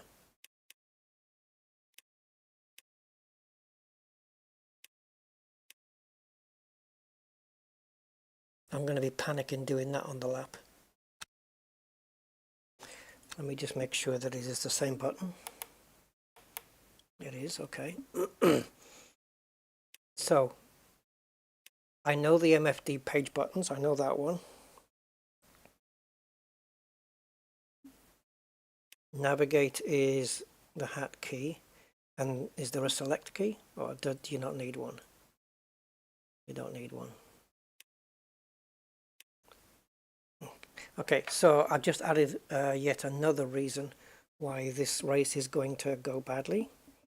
And that's not counting the possibility of getting crashed out. So 10 laps plus another 8 laps should be enough of fuel. But I can probably go with the same tires. I don't know.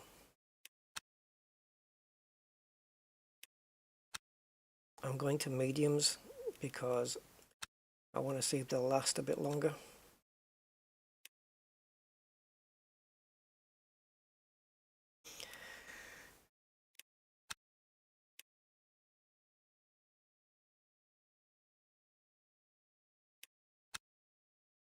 Still learning a lot about this.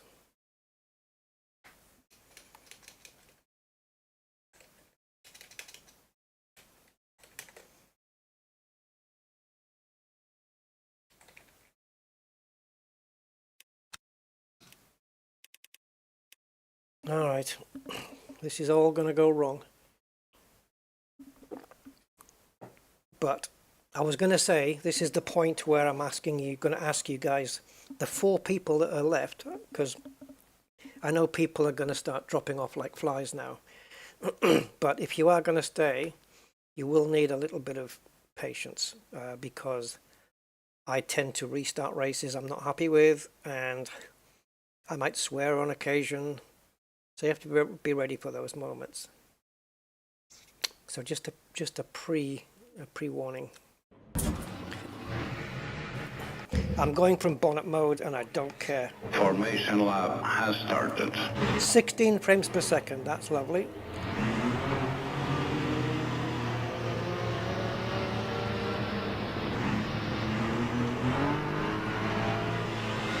$18 frames per second, woohoo, luxury. We've only got 25 cars visible apparently, but it looks like there's a lot more than that. Man, it's time for me to get a 40 series graphics card, isn't it?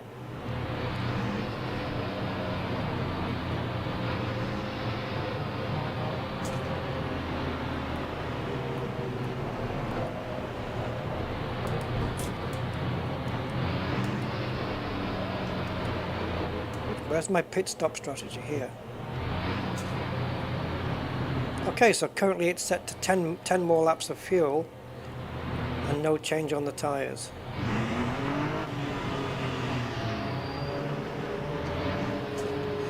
Oh, the frame rates are gonna suck at the start.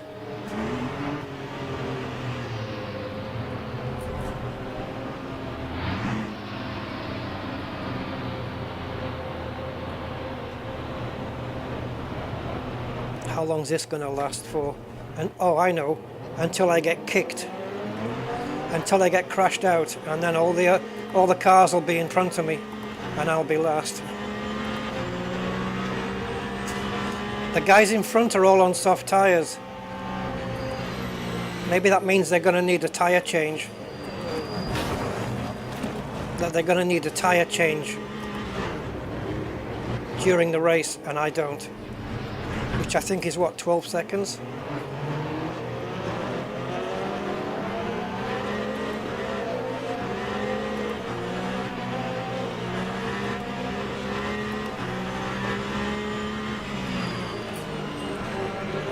So the AI piled up, and I'm battling frame rates as well as that. Oh, the input is delayed.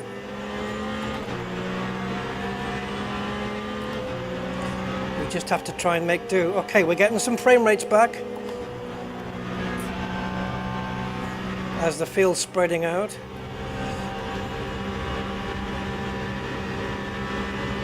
It's stuttery though.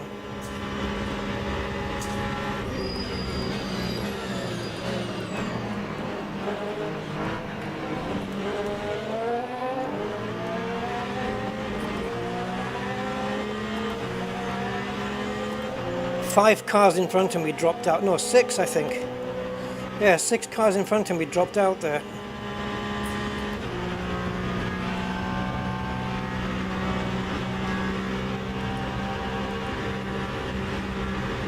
I need to get past all these P2s before I can start moving up places in my class. I think this is the only P2 that's left, this blue one.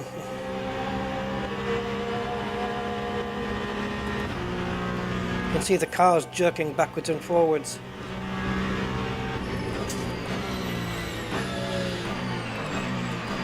Yeah, we got a lock up there. Tires locked up. That's how he's able to come past, because we got a lock up. It's almost like they're humans, isn't it? You know that you get input lag when humans play. That's what it's like. They're just elastic banding.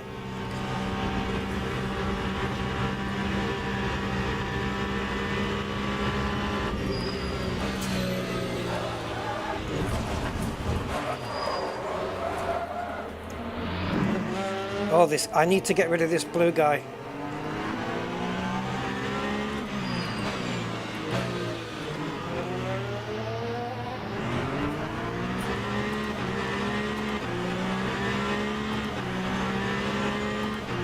Right, there's a hypercar behind me and I'm now in the sector of the track where I was 5 seconds off apparently, and I've got a slow car in front.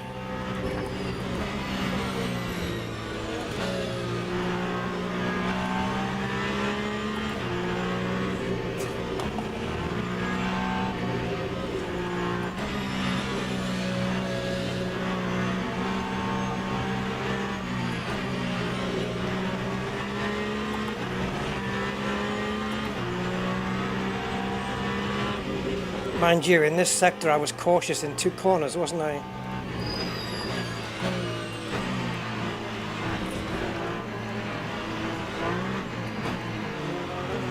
Oh, I can't handle these frames, guys.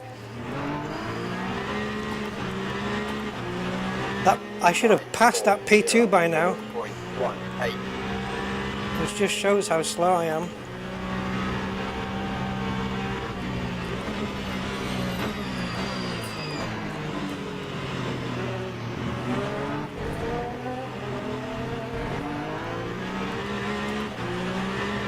Yeah, the frame rates are just, it's stuttering. Making it very difficult for me. Oh, why can't they avoid me? Why aren't the AI good enough to avoid me, guys? Please tell me why. Do they have no spatial awareness at all?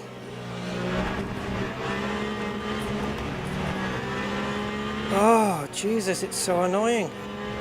I know I'm on the medium tires, but still.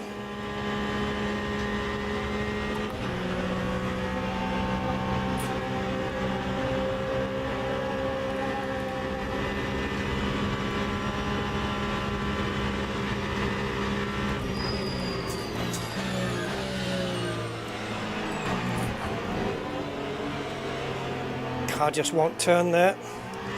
Go offline, there's no grip.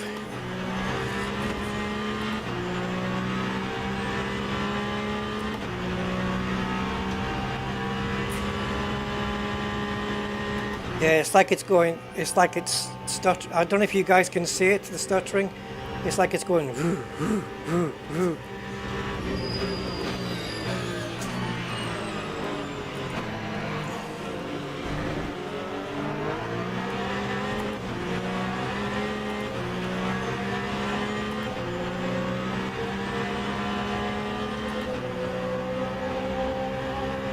I've got 4 P2 cars to overtake before I even get to my class, which have disappeared now. How are you out braking me? I'm braking at such a limit that if I brake any later, I lock up. Do you have ABS?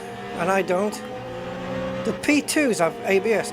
I'm gonna pilot one next time, and I'm gonna see if they've got ABS. It's the only way that they're doing that. Jesus Christ. The difference there was ridiculous.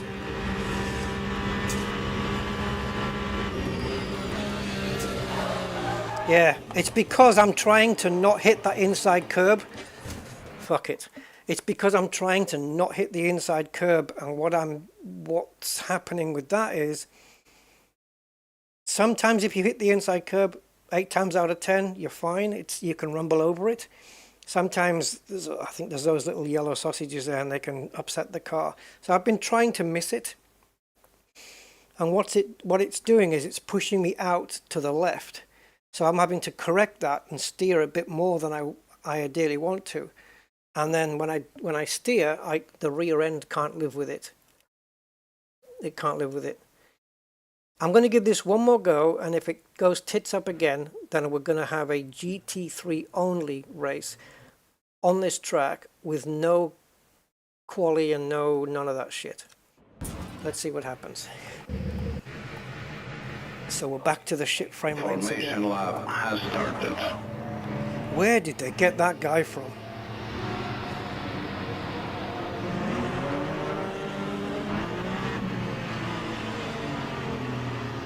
Make up your mind. Slow down, out of line, go forward, speed up, slow down. Let's see if they all have a pile up into turn 1 again. See, I told you people would leave. It's a really test of viewers' patience to watch me sim race. It really is. You have to have the patience of a saint to watch me sim race. And most people don't have it.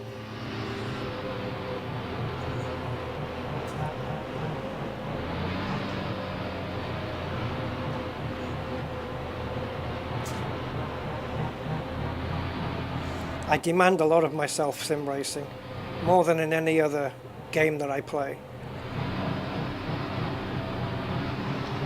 And I demand a lot of the game as well. I want it to be perfect and right. And it really is.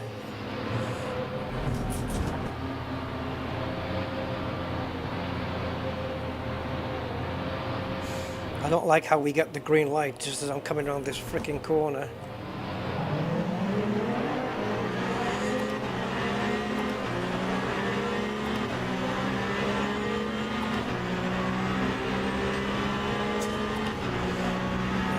Behave, guys.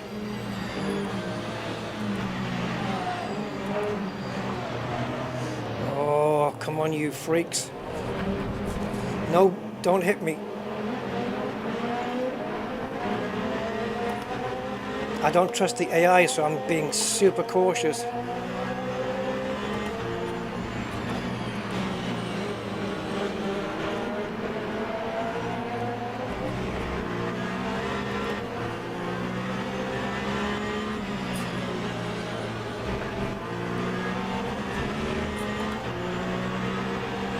Still got P2s in front of me.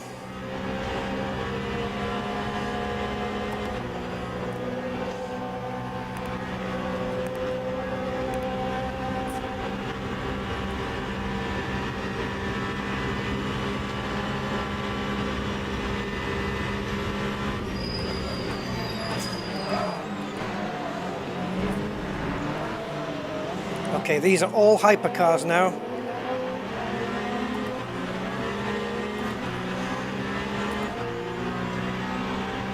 So I can stay with them here.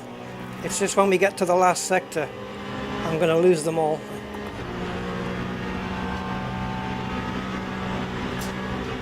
Unless I crash again.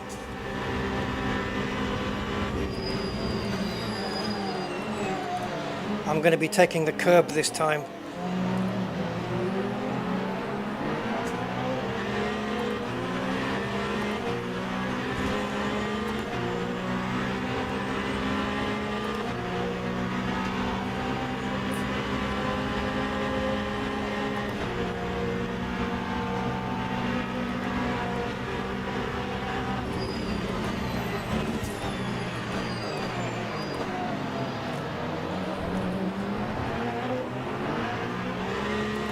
got past a guy. I got past one, and I'm on medium tyres. Right, this is where we're going to crash, if we're going to crash anywhere probably. And if we don't crash here, we'll crash somewhere else on this lap. Trust me, I know how to predict this stuff. This will not be a clean lap.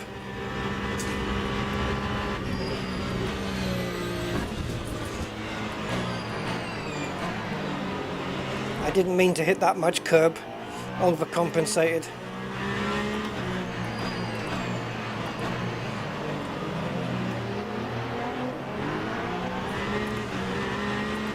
Right, can we survive sector 3? The gap in front is 0.9 seconds. Let's see what it is at the end of the lap if I survive it.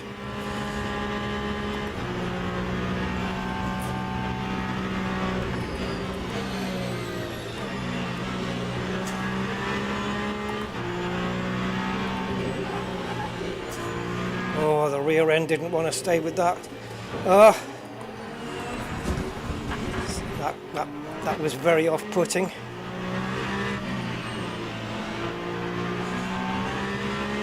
Okay, so the gaps don't matter now because we're behind a different car. I don't know what happened there, but it put me off.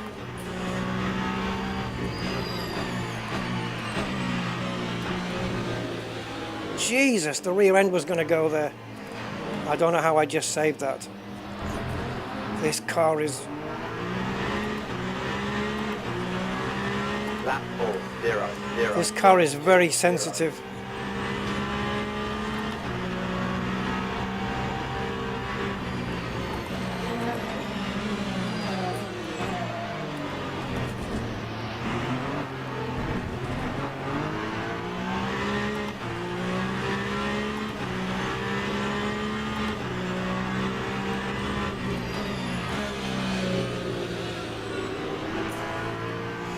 Turn in just a little bit too much and the rear end is gone.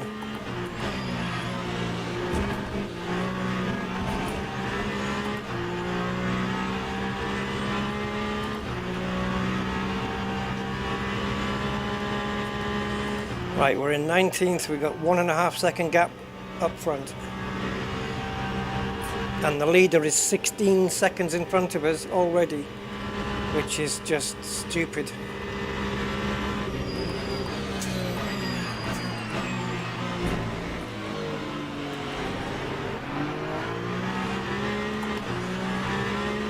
Gap's down to 0.8.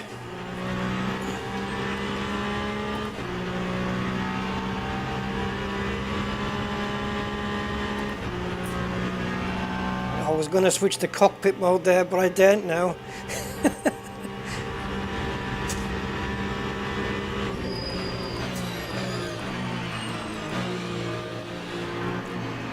Okay, that 1.5 second gap's gone. Almost. Down to 0.4 seconds.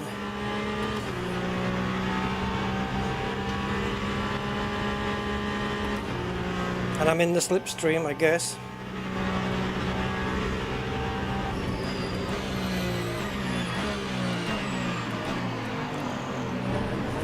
Oh, that was a lovely turn in. That was lovely. Fastest middle sector of anybody by me. That turn-in was very nice. I wish I could do that every time. Oh, I upshifted early.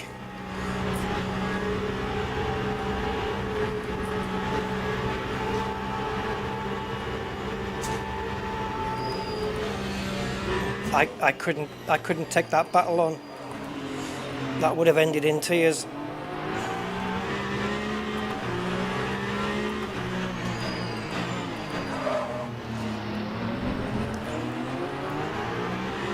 Okay, 0.3 as we're into the sector 3 now.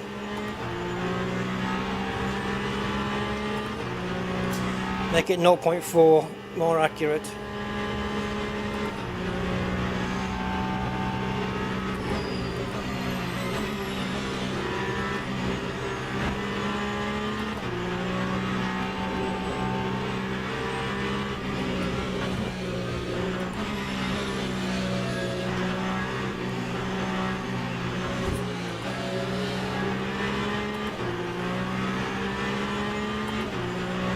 lost 2.5 tenths so far.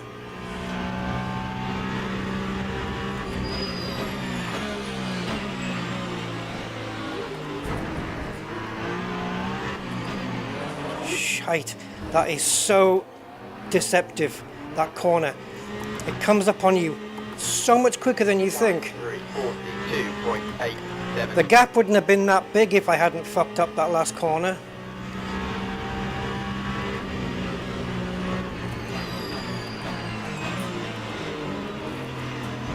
Yeah, I had to counter steer that, otherwise we would have spun.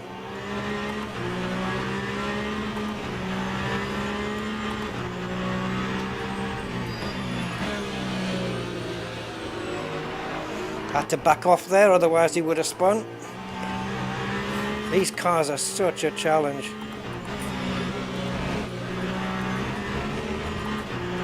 That was a couple of corners I could have gained time in, but I messed up.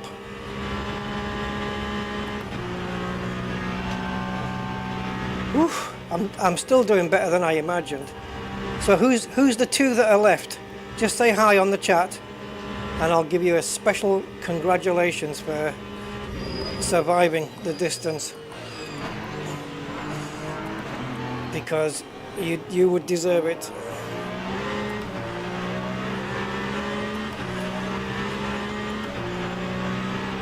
Unless, of course, they're not really watching. Anybody? Doesn't matter, I'm just gonna race anyway.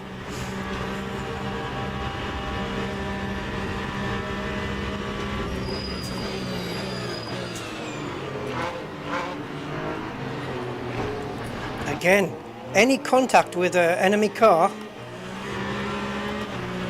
and it wants to spin you around, no matter how you contact, front, side, angled, doesn't matter. It's hard coded to spin you around.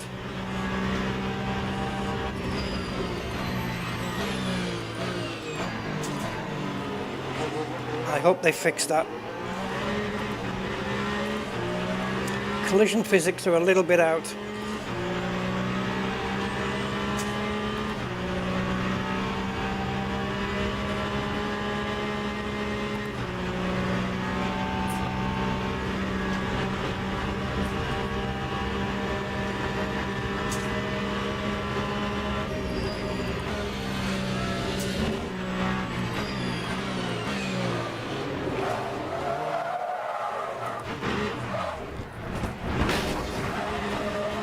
It's your fault, mate. You shouldn't have been coming at that time. You should have timed it a bit better, so you're not coming on around the corner when I'm wanting to get back on track. Yeah, I was being a bit optimistic there. Yeah, I don't care. Cars coming round, I turn on to them. It's their fault for bad timing. Screw them. Okay, so we're last of the hypercars again, so I guess that gives us a bit of freedom. I'm not being pressured.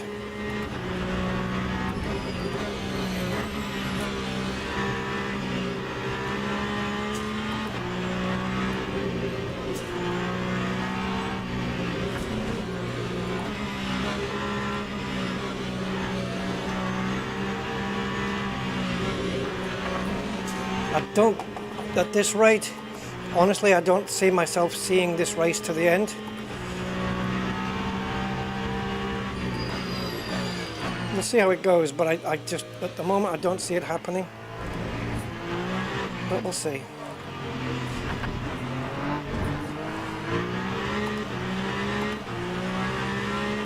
Lap 357.88. I did set myself into the deep end though. Hypercars at this track. Ugh. I would say that my knowledge of this track is limited. That's why it's the deep end for me.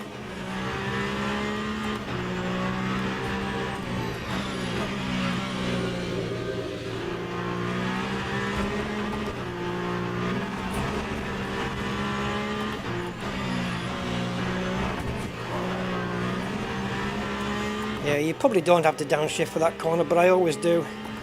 It's just safer for me to do it.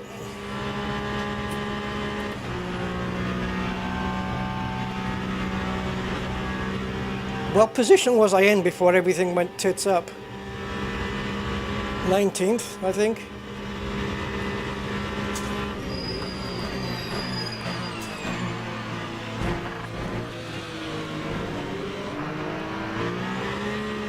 I just don't want to be last of the hypercars, and I am. And the guy who's second last is in front of me. I'm pitting earlier though. I don't know if that's a good thing.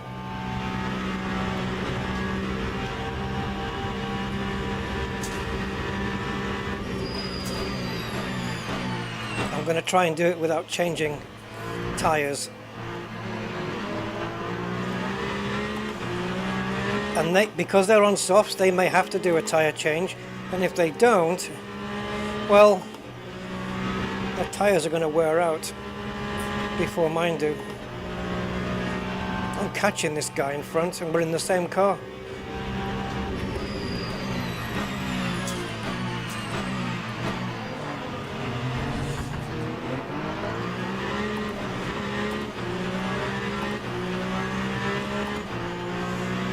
On this point of this lap, I'm pretty much equal with my best lap, 39 thousandths of a second slower.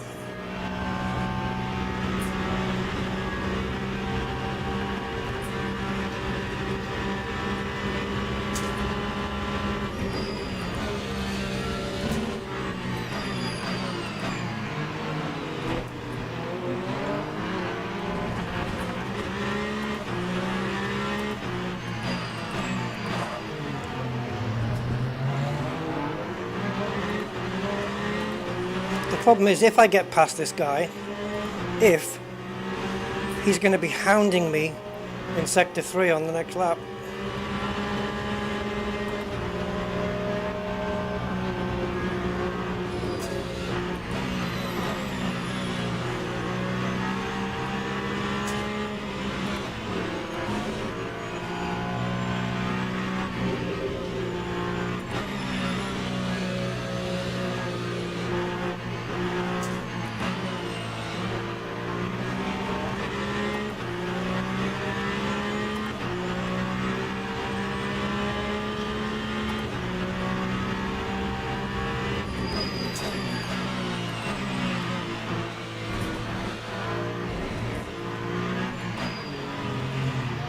Nearly locked up again there. God, I actually managed to stay with the guy in sector 3. Wow. Okay.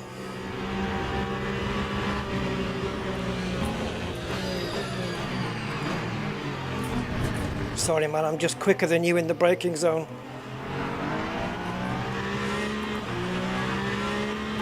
Even though I've spun there so many times.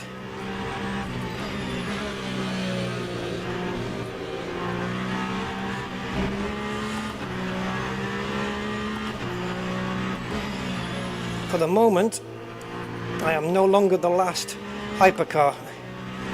Ugh. I'm certainly doing better than I figured I would. I can be happy with that, I suppose.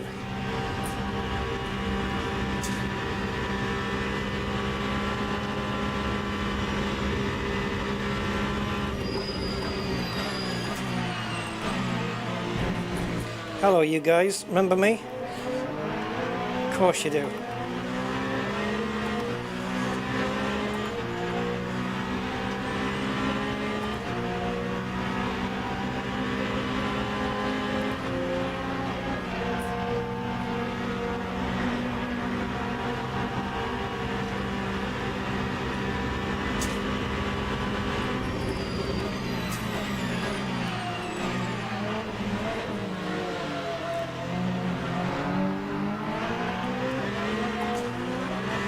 Took a completely different line to what he did.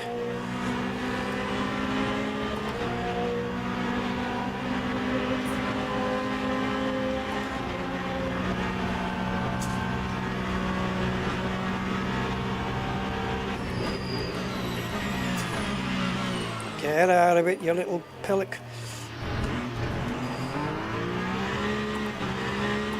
I got past both of them? Oh my god. What the hell? Except the next guy is 9 seconds up the road. Am I screwed? Yeah, probably.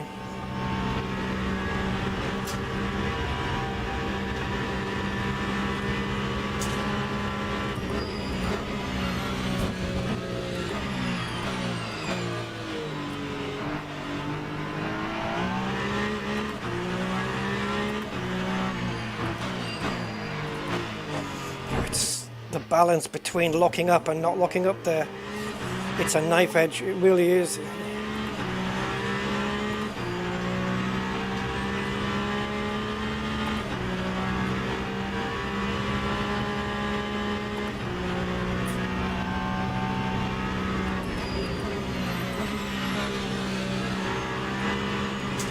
Yeah, I see you.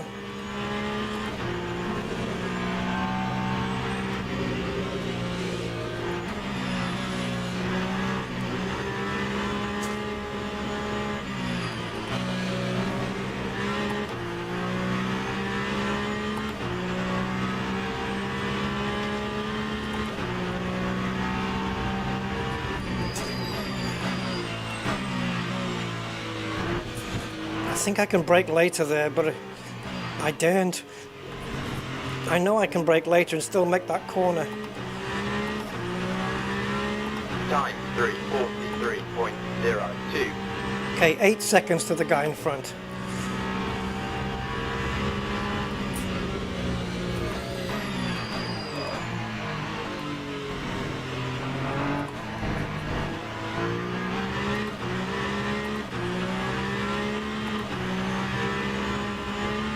Wondering what the hell that airship was. A freaking UFO in my peripheral vision.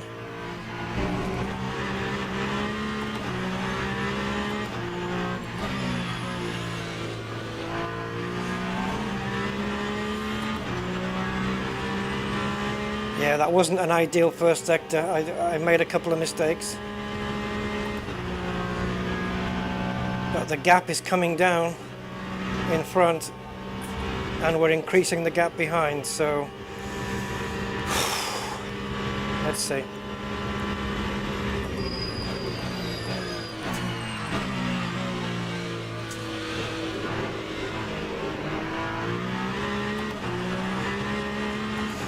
Oh, it's so twitchy. I do put the throttle down quite quickly. We are gaining on the car in front and we're losing the car behind, so as long as I keep this pace,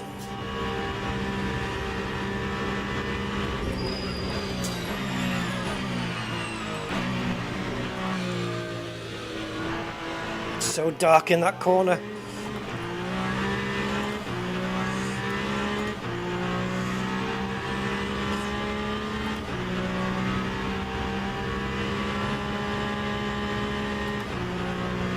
So even though we didn't put in the fastest first sector, we're still up on the delta.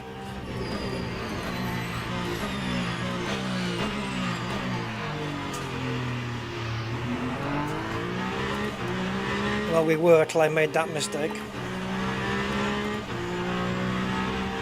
Doesn't matter. I'm not focused on the delta. It was 9 seconds to the guy in front a lap ago. Now it's 5.8.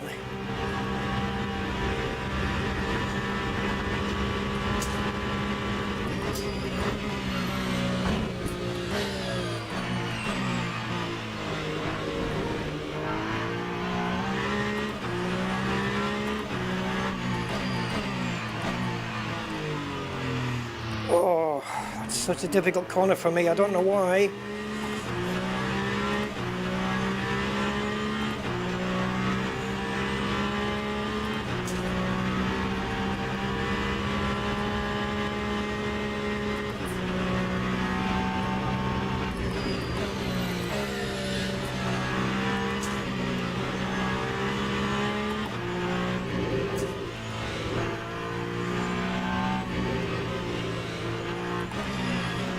Nearly spun the car there, guys.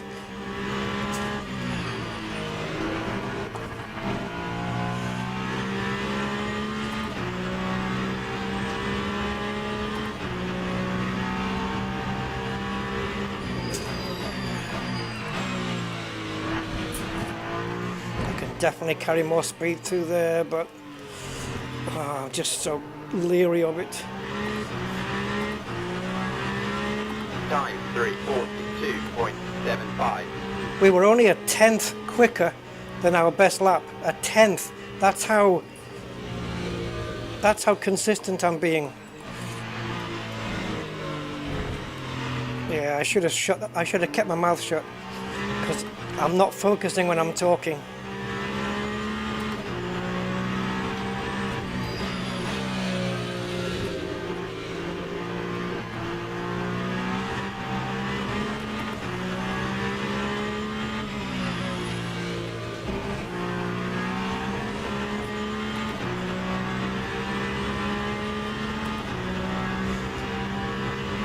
Hey Denzel. Okay. Hope you enjoyed some of it.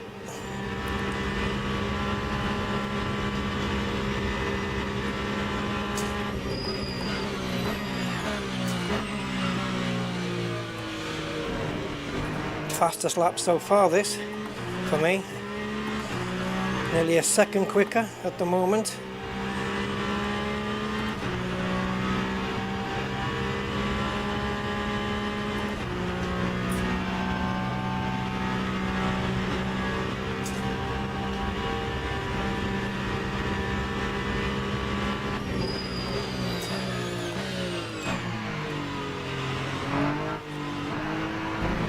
I'm guessing the game's going to tell me when I need to pit, right?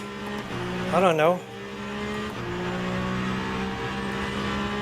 How do I request a pit stop? Have I got it mapped? Yeah, I do. Okay.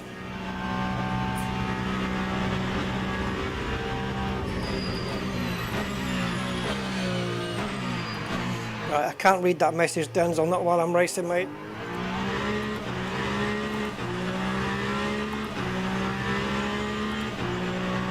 Sorry.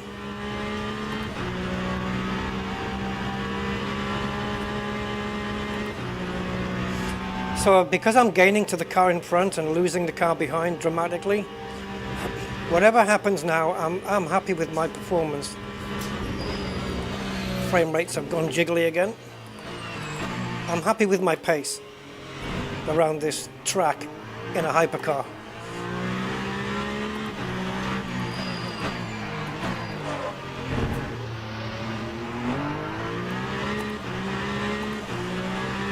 I've gone better than I imagined I would. It's just a shame I'm not at the front. That could have been challenging.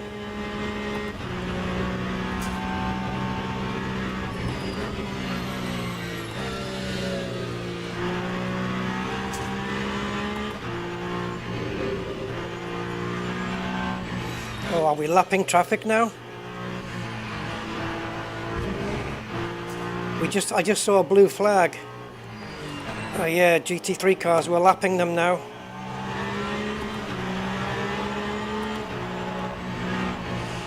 They should get blue flags, which means they should let us past.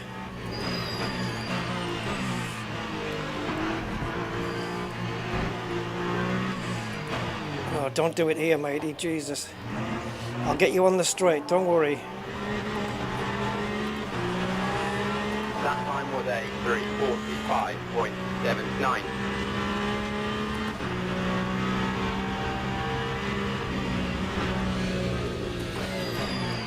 The back end of the car goes so light there.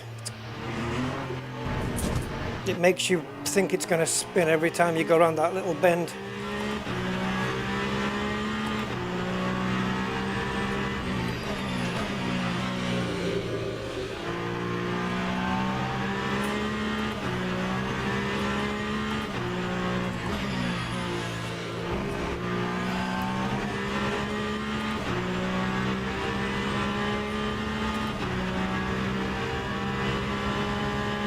Okay, cheers, Dens.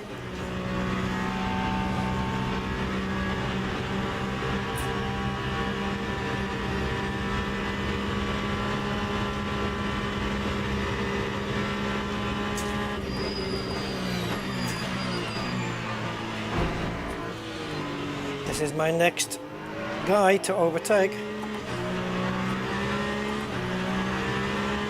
And then the next guy after that is 7.5 seconds up the road.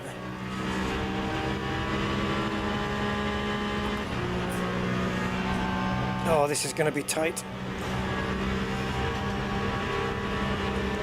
Okay, it was all right. Oh, he got past, and I didn't.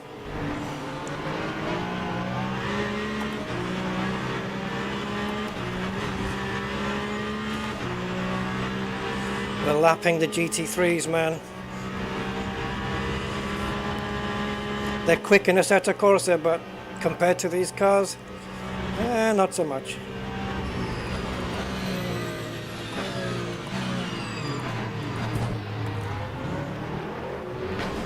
Fuck off. What the hell do you think you're doing?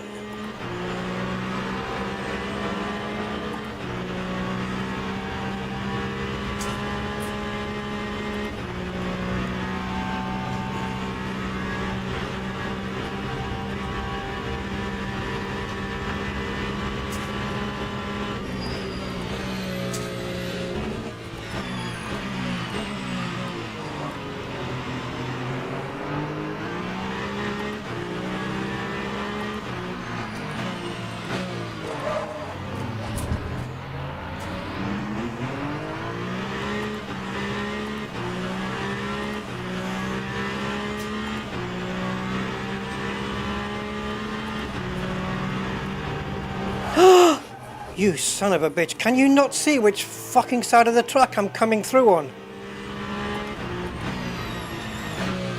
Oh, the AI, honestly.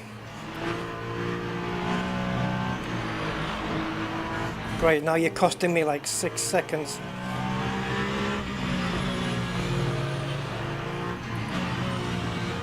Dude, get the fuck out of the way, man.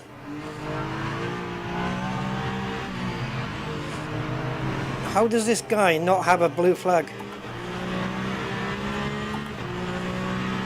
We lost 10 seconds on that. That's fucking shit.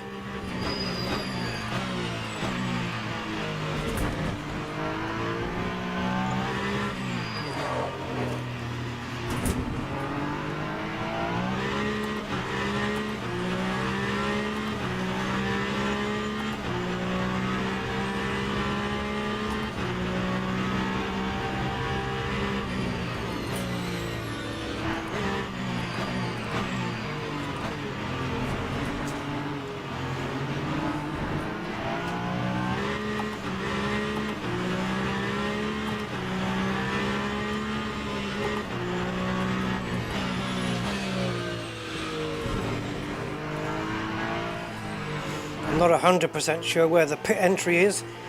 I have an idea, but we'll take it as it is.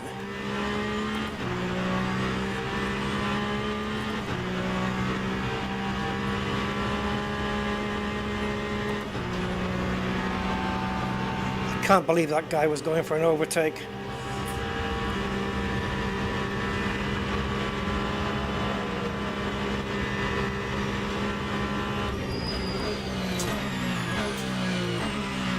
We lost 10 seconds, man, because of traffic. It's just, you know, you meet them at the wrong time, but they're always slower cars, so they should always get blue flags and they should always move over. And there was no blue flags being given to that Aston Martin, and I have no idea why.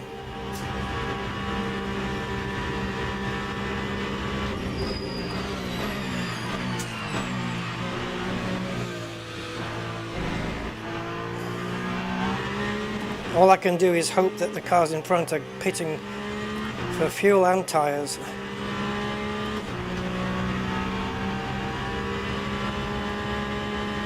And that I nail the pit stop. I've never done a pit stop on this track before. Ever.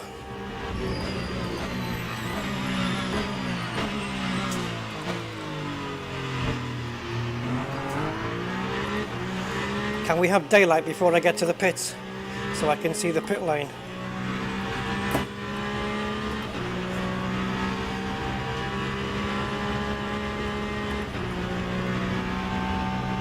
Hopefully it shows up on the map. I think I know where it is, but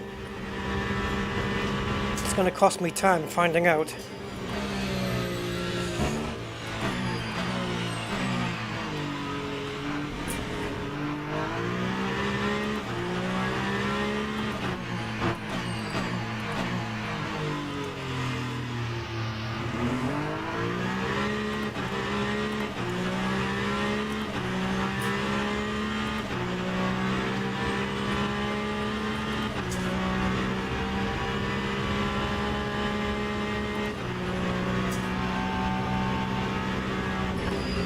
It's expecting 16 laps, apparently, of the race. We're on lap 9.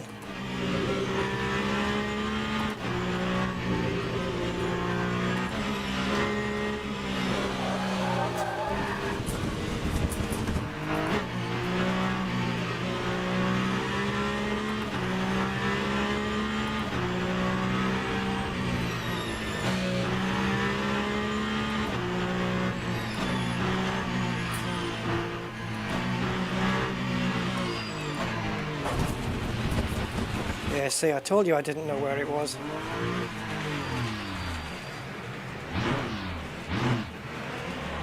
Oh, it puts the limiter on for you?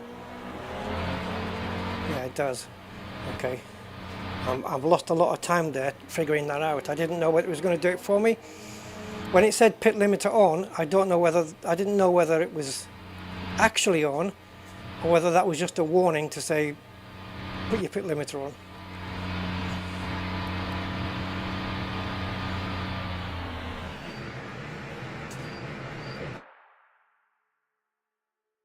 What? What's it doing?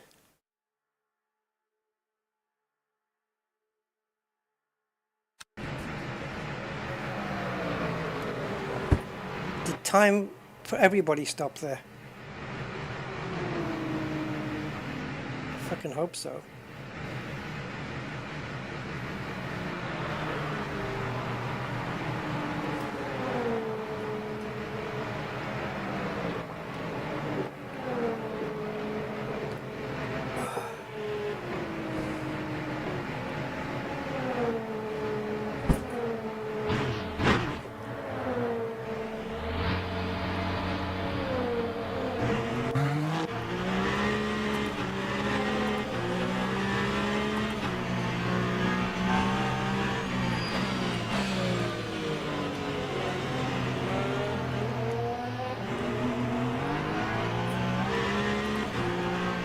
Oh, there's my flasher.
So we're last of all the hypercars, but I think that's because we're the first ones that pitted. I'm not sure, I think so.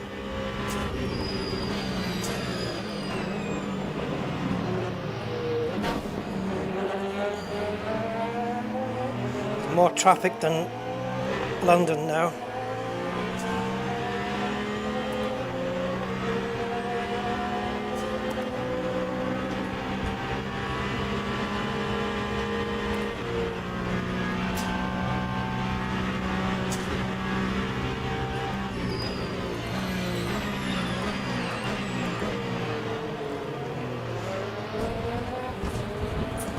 This calculated my braking point.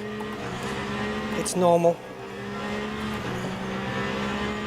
Nothing out of the ordinary for me.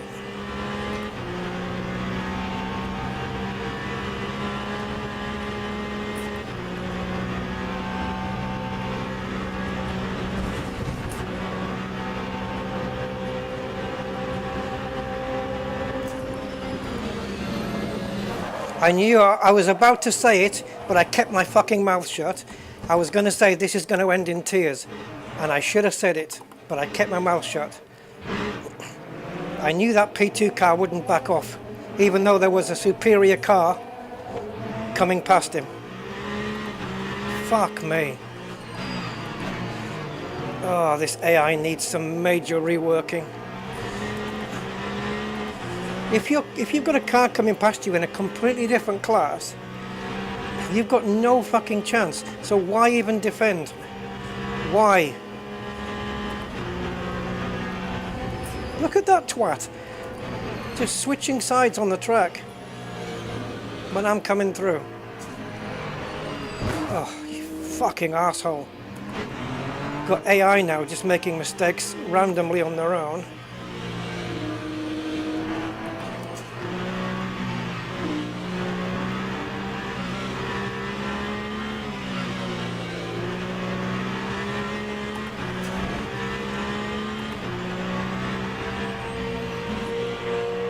Yeah, it's a good thing you moved. I was about to fucking ram you.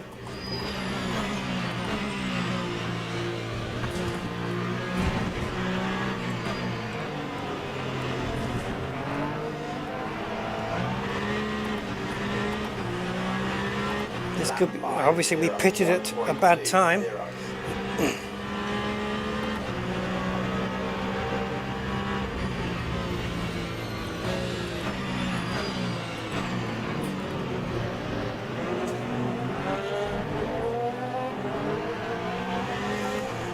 I've got 13 P2 cars in front of me now.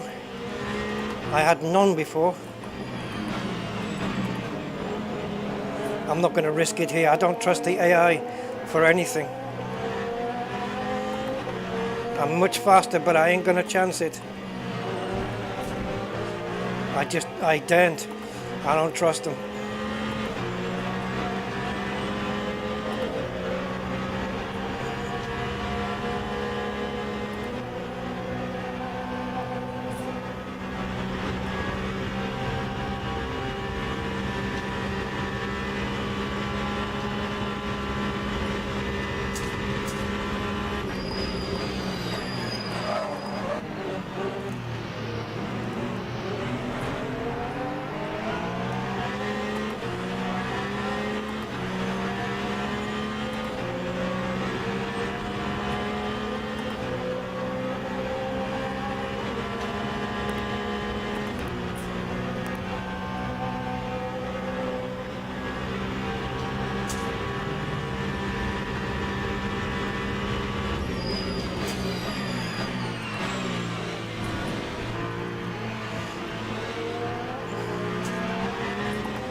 Okay, so we've got 3 GT3 cars in front of us. One of them is driven by Mr. Bastard. I'm sure he pronounces it differently though. Oh. I thought I was on the previous corner.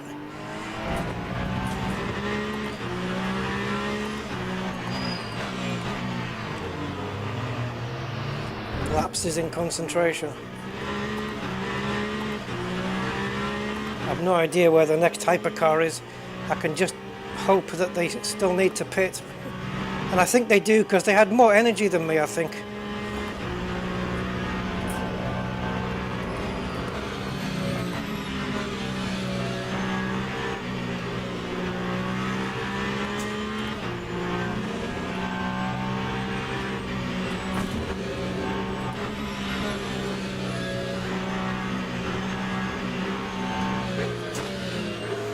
I can't believe that you do that. Just get in the way of a hypercar, you crazy man.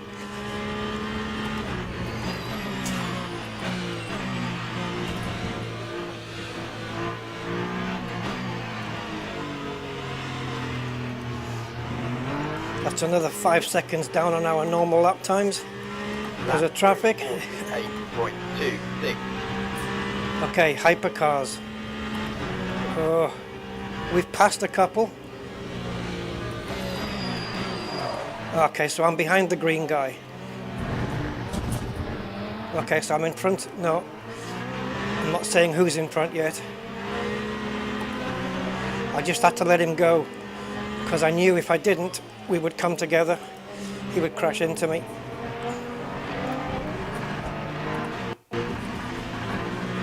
My sound cut out again on the game. Yeah, it's another 1.5 seconds. I don't know, I got no sound. It just cut out and came in again. And I don't know if you guys heard it too.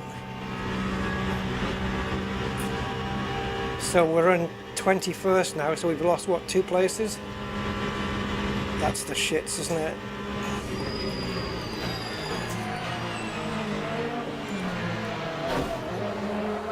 But how are you not spinning and I am?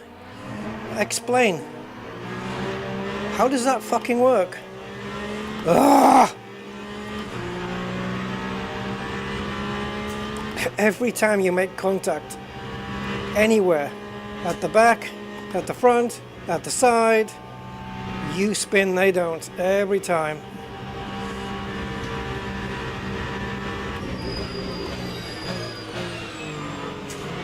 I want those green cars, man. I don't care what position I finish in. I just want to be in front of those green cars.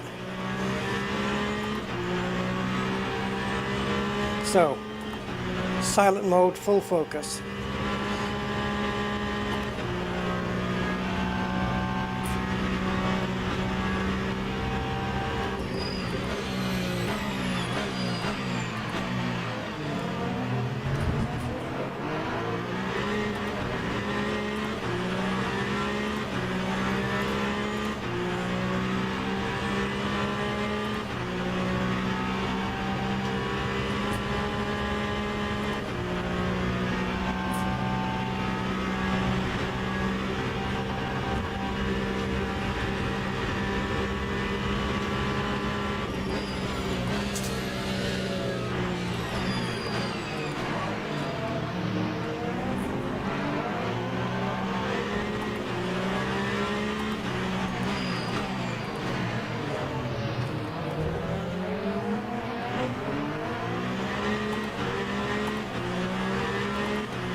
Time 360.49.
fastest first and second sector of anybody.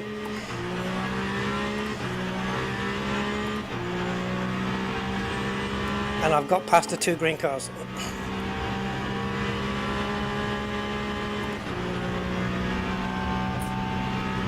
Ten minutes remaining.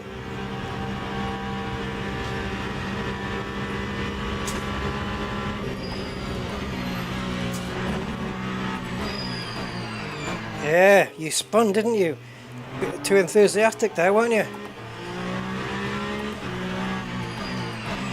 Just because you can outbrake me in that corner doesn't mean that you should come at me like a torpedo.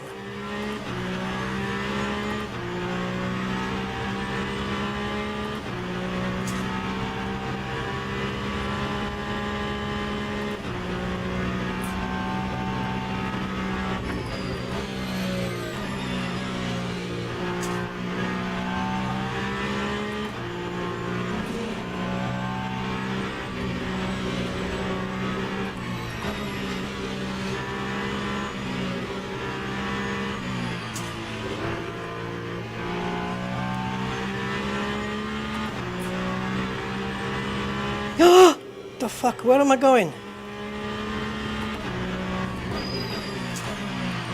3 corners remaining and I just got lost.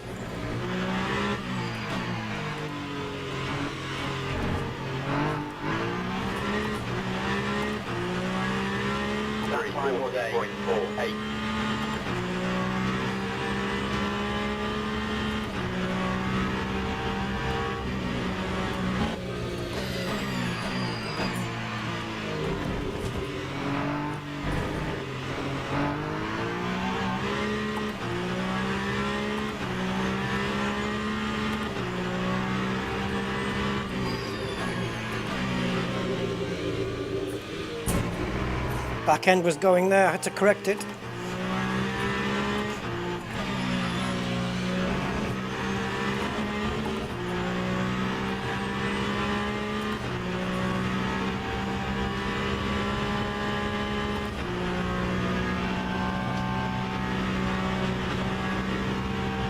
Nine seconds to the car in front, 9 seconds to the car behind. I guess we're trapped here now.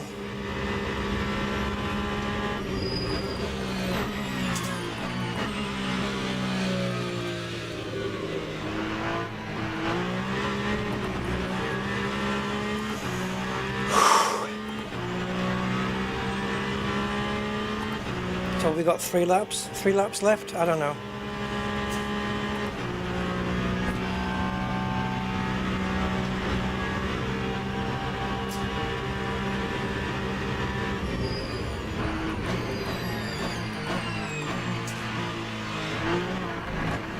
Made a mistake there.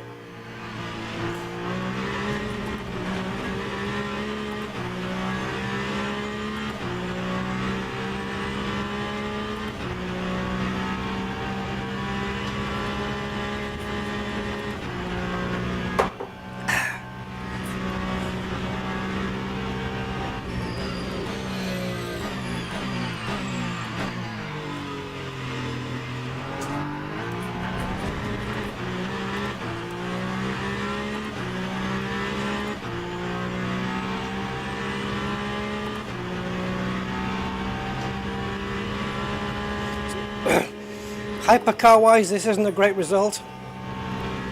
20th, but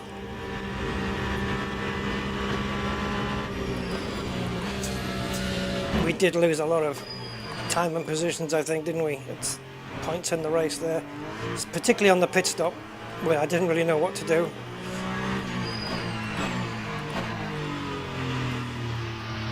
Could we have been 19th? Yeah, I think so. I think we could. But I started low down, didn't I? I started 23rd. So we've effectively gained 3 places.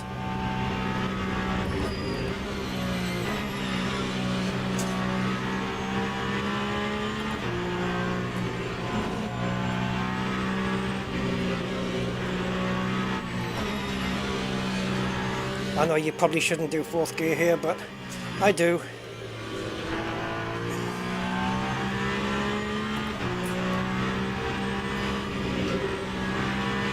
It's so deceptive all of a sudden.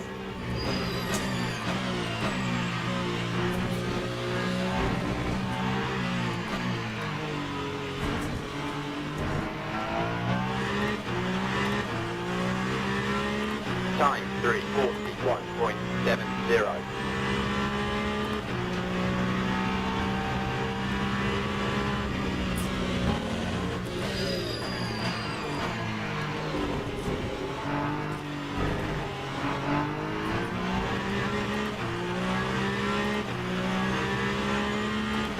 Already half a second up, and I've got a Porsche in the way.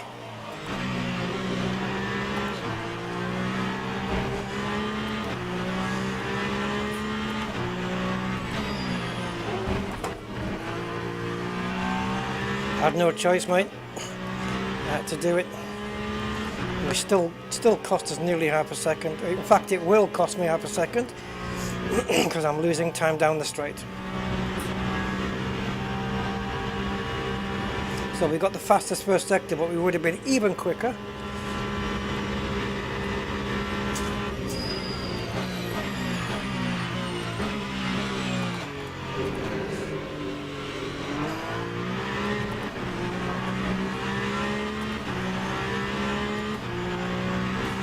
.4 seconds to 19th.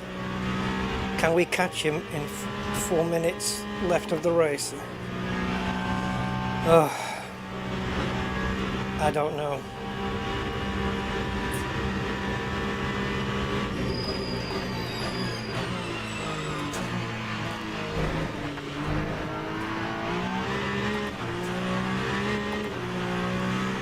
So we've got a GT3 car in front of us. And the car in front of that is 19th.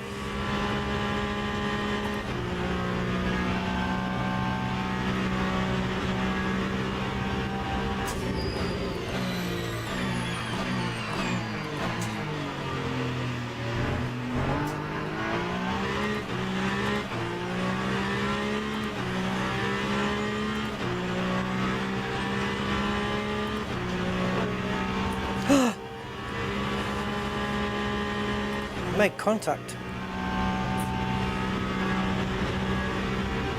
4.2 seconds, because obviously he's getting caught in traffic as well.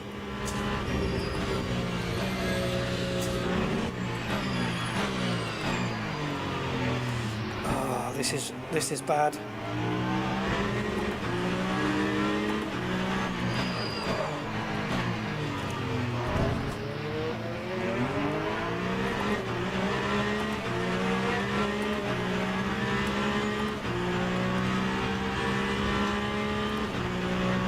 Coming across all the GT3s again. 2.5 minutes to go. Sheesh. So can we catch P19? Nah, not anymore. Not with all this traffic.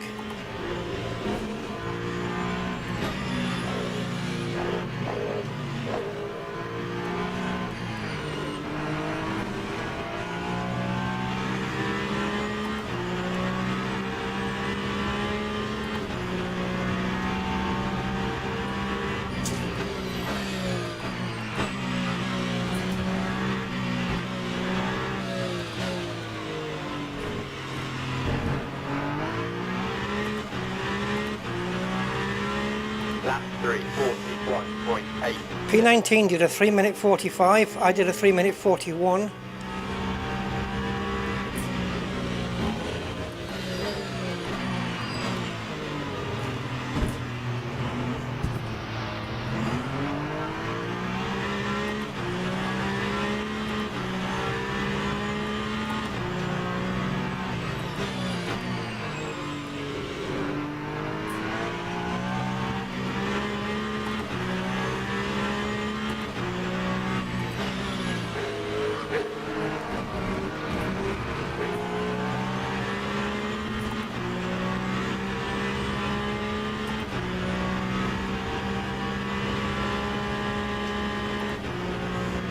Three 3.4, 3.5, 3.6, so yeah.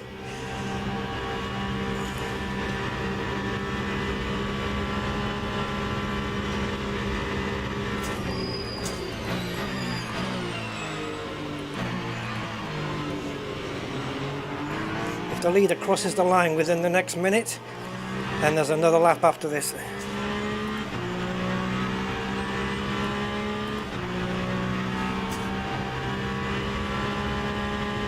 The car in front of me is P19.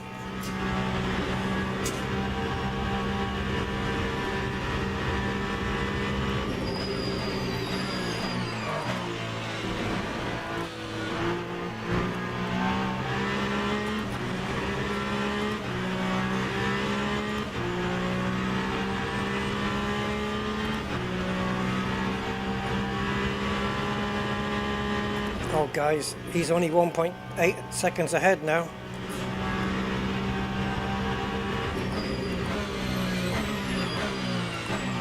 I'm on him for 19th.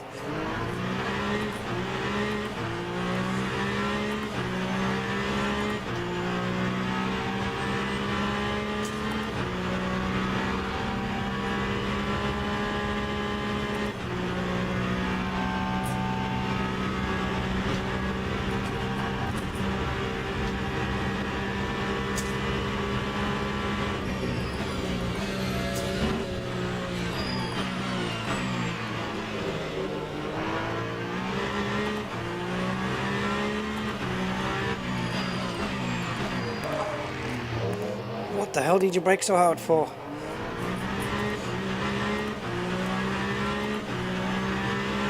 Made me lock up.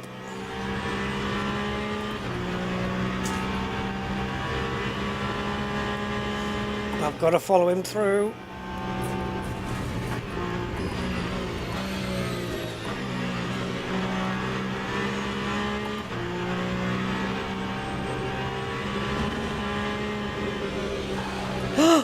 Oh mother, oh mother. Which way's the correct way to go?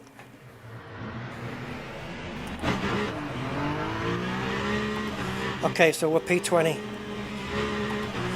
What the fuck was that? It's amazing how much, you know, when you think you're correcting the car, how much it overreacts afterwards. The overreaction there was ridiculous. We were sliding, sure, but I kind of had it okay, and then it just jackknifed. I don't think we would have got P19 because that was the last lap anyway. My hands are red, I've got blisters, and fuck. Oh my god.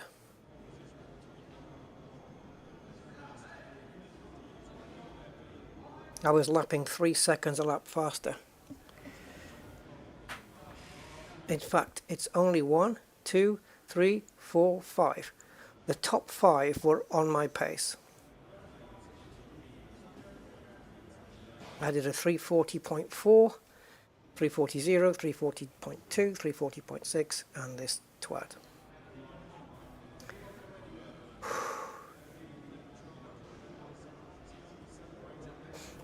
I could have had that. I could have had him. I don't know. If it wasn't for the GT3 getting in the way, yeah, 100%. 100% I could have finished another place up. 100%. But, all in all, the fact that I just got through an hour of practice, a qualifying lap and an hour of the race in Le Mans in a hypercar at night as well, and I gained 3 places, and my lap times were, even though I sucked in the last sector, my lap times were still competitive. Then I'll take that. I will definitely take that. That's encouraging a lot.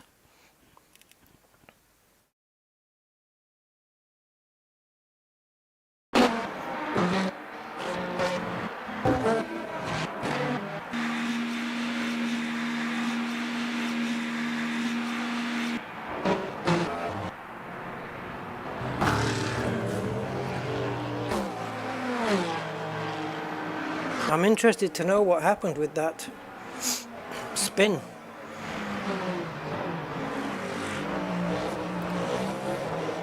can't quite remember what caused it. I think just taking a corner a little bit too fast. See, look, I was right on his ass, man. I could have had him. And then he passed the BMW at a decent moment on the track, and I had to compromise. See, he's passed on the straight. I had to compromise. Look at this. You should have... If you see, in the real world, all right, we just take this back a second.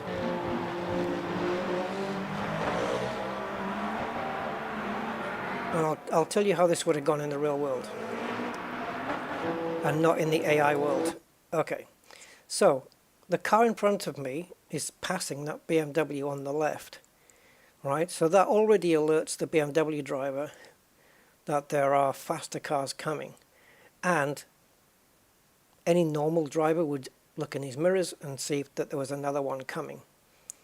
And there was. And because he'd overtaken on the left, the BMW should have stayed on that side of the track to let me through on the same side. You don't move across and then have me take him around the outside. And the speed difference is massive. So in the real world, corner or no corner, that BMW should have stayed wide and give me track space to go through on the left. And as you can see, he didn't. In the real world, they would have stayed around the outside and let me through. Every time. Because otherwise, it's a massive crash. And then I kind of got off put here. I think it was it here? Yeah, see, the back end just got loose, and then I made a little correction. Well, I was trying to hold it actually. But yeah, just here. Just the back end. Have we got slow? So the back end's just sliding out there, look. And it's not a big slide, so it's easy to correct. And then suddenly, it just dived to the right-hand side. I have no idea why it just dived that much. That was a big overreaction on the car. I have no idea why it did that. Let's take a look on board.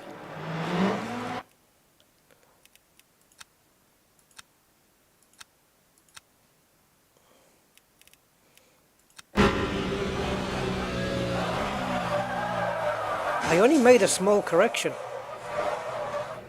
and then I didn't have a clue which way around the track was. No idea. I had to wait for that car to go past to find out.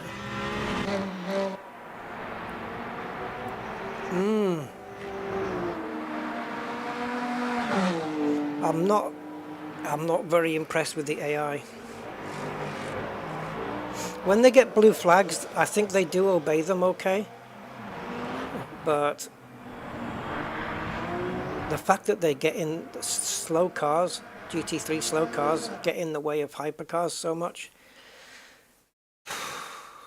I don't know. I think it needs a lot of work. BMW even beat me across the line. Look how small the hypercars are compared to... Obviously these are wider. The wheel arch is a bit wider, but that's your road BMW. Look how small these cars really are. You think they're like big and freaking huge, but they're really not. Can we spin this? I think we can. Oh, it's not letting me do a free look. Okay. Yeah. R Factor 2, which is on the same engine that this is running, allows you to spin the car around here on this view. Spin the camera around, like orbit the camera. And this one doesn't. Yeah, they're quite small.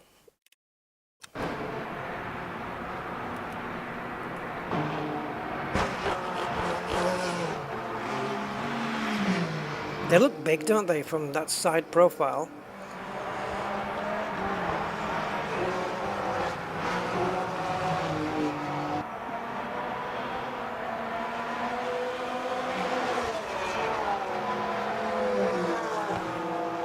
Yeah, they really need to stay out the way a bit more.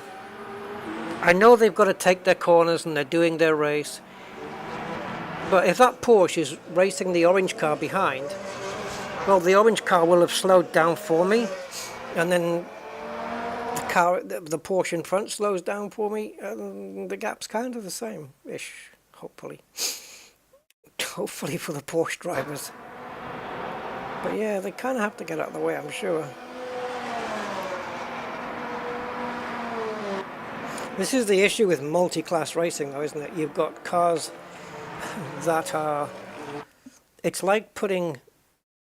Well, it doesn't matter. It's not really worth comparing. But yeah, when you've got three different classes of cars, and you know they're all different speeds. They're all P2's faster than GT3, and this hypercar is faster than P2's.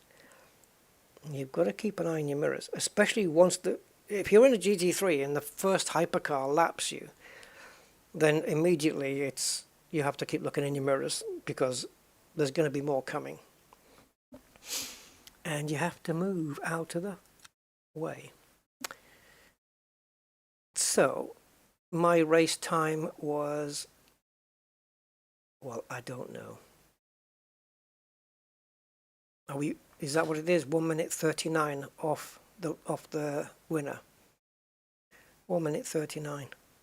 After an hour's race with all the shit I put up with, and the fact I was only on medium tires. I didn't change my tires.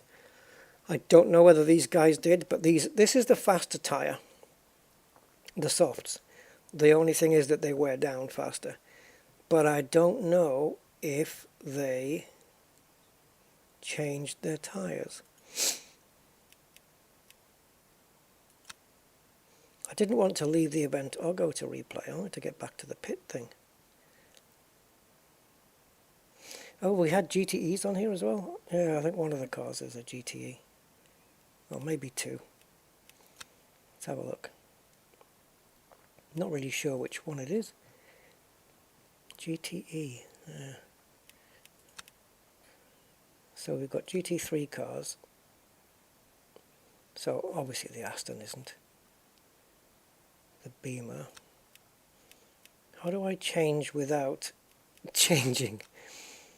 Oh, I don't want to deep dive into this. It'd be nice if you could just hover and not click anything. So the Ferrari is a GT3.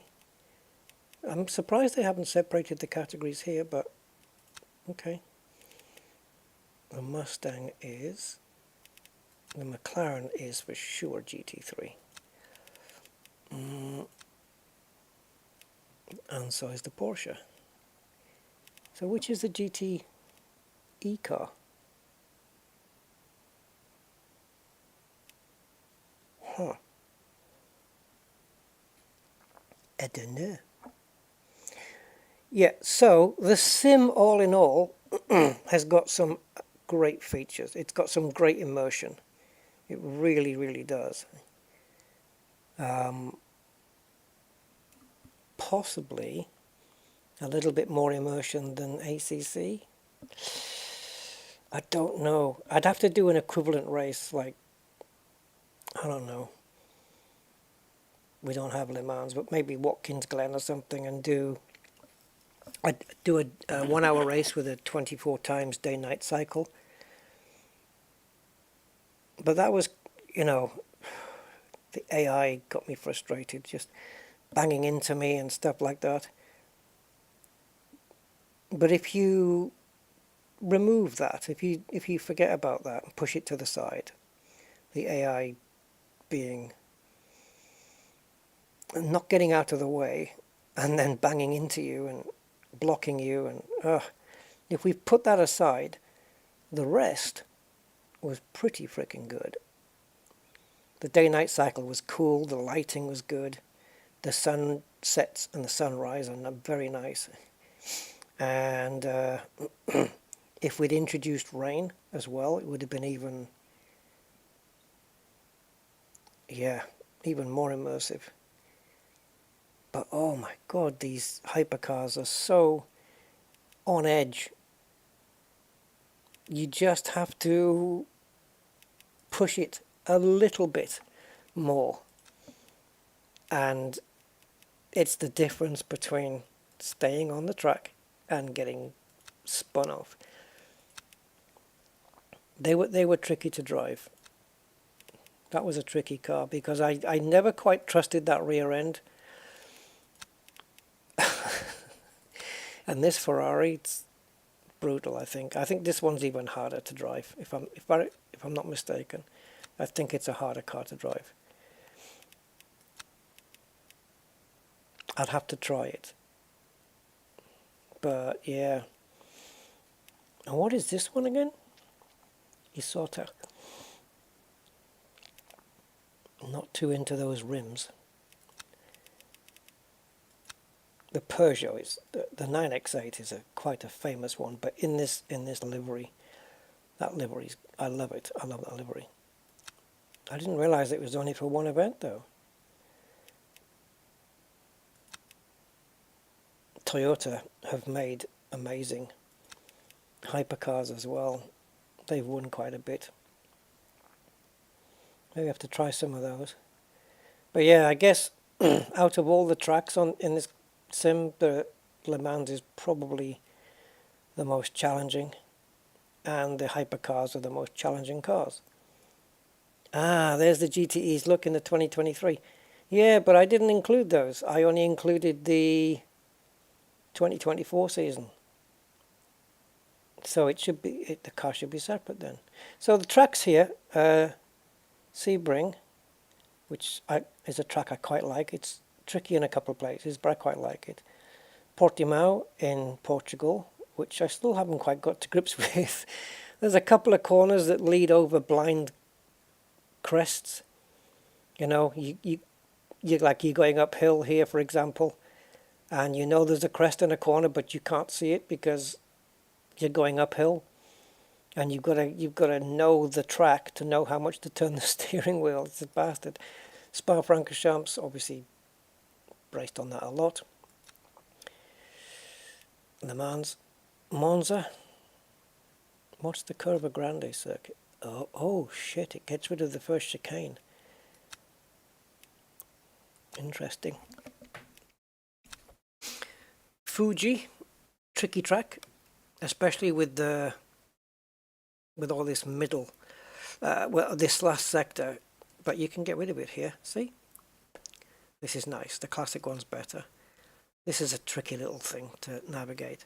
And then we've got Bahrain. And it has 4 separate layouts. The default, the endurance, which is longer, the outer circuit, and the paddock circuit. And a bonus. Bonus tracks. Imola, Interlagos, and the COTA, Circuit of the Americas, Austin. Did I miss any out? Championship plus bonus equals all on this, so yeah, I think that's what it is. And the GT3 GTEs are the Aston Martin Vantage. So yeah, the Vantage. These are slower than GT3s. And we've got the Corvi and Ferrari 488. Definitely slower than the 296. And the Porsche 911 RSR, which looks kind of weird. Reshaped wheel arches, looks a bit weird. But still, it's homologated that way. And the Hungry Porsche. Yeah. It's a good sim. Between this and ACC, they're my 2 favorites. They're my 2 top sims at the moment. But this, the AI in this was so frustrating. So yeah, I had a few sweary moments. I just don't like those moments because you put so much effort in to do the race, you know, and try and keep up, and maybe find another position if you keep pushing, and then suddenly these GT3 cars. What we should do is have a LeMans race with the hypercars only. So there's no other slower cars on the track. There's that Peugeot. Looks wicked. Yeah, so we just have hypercars and hypercars only.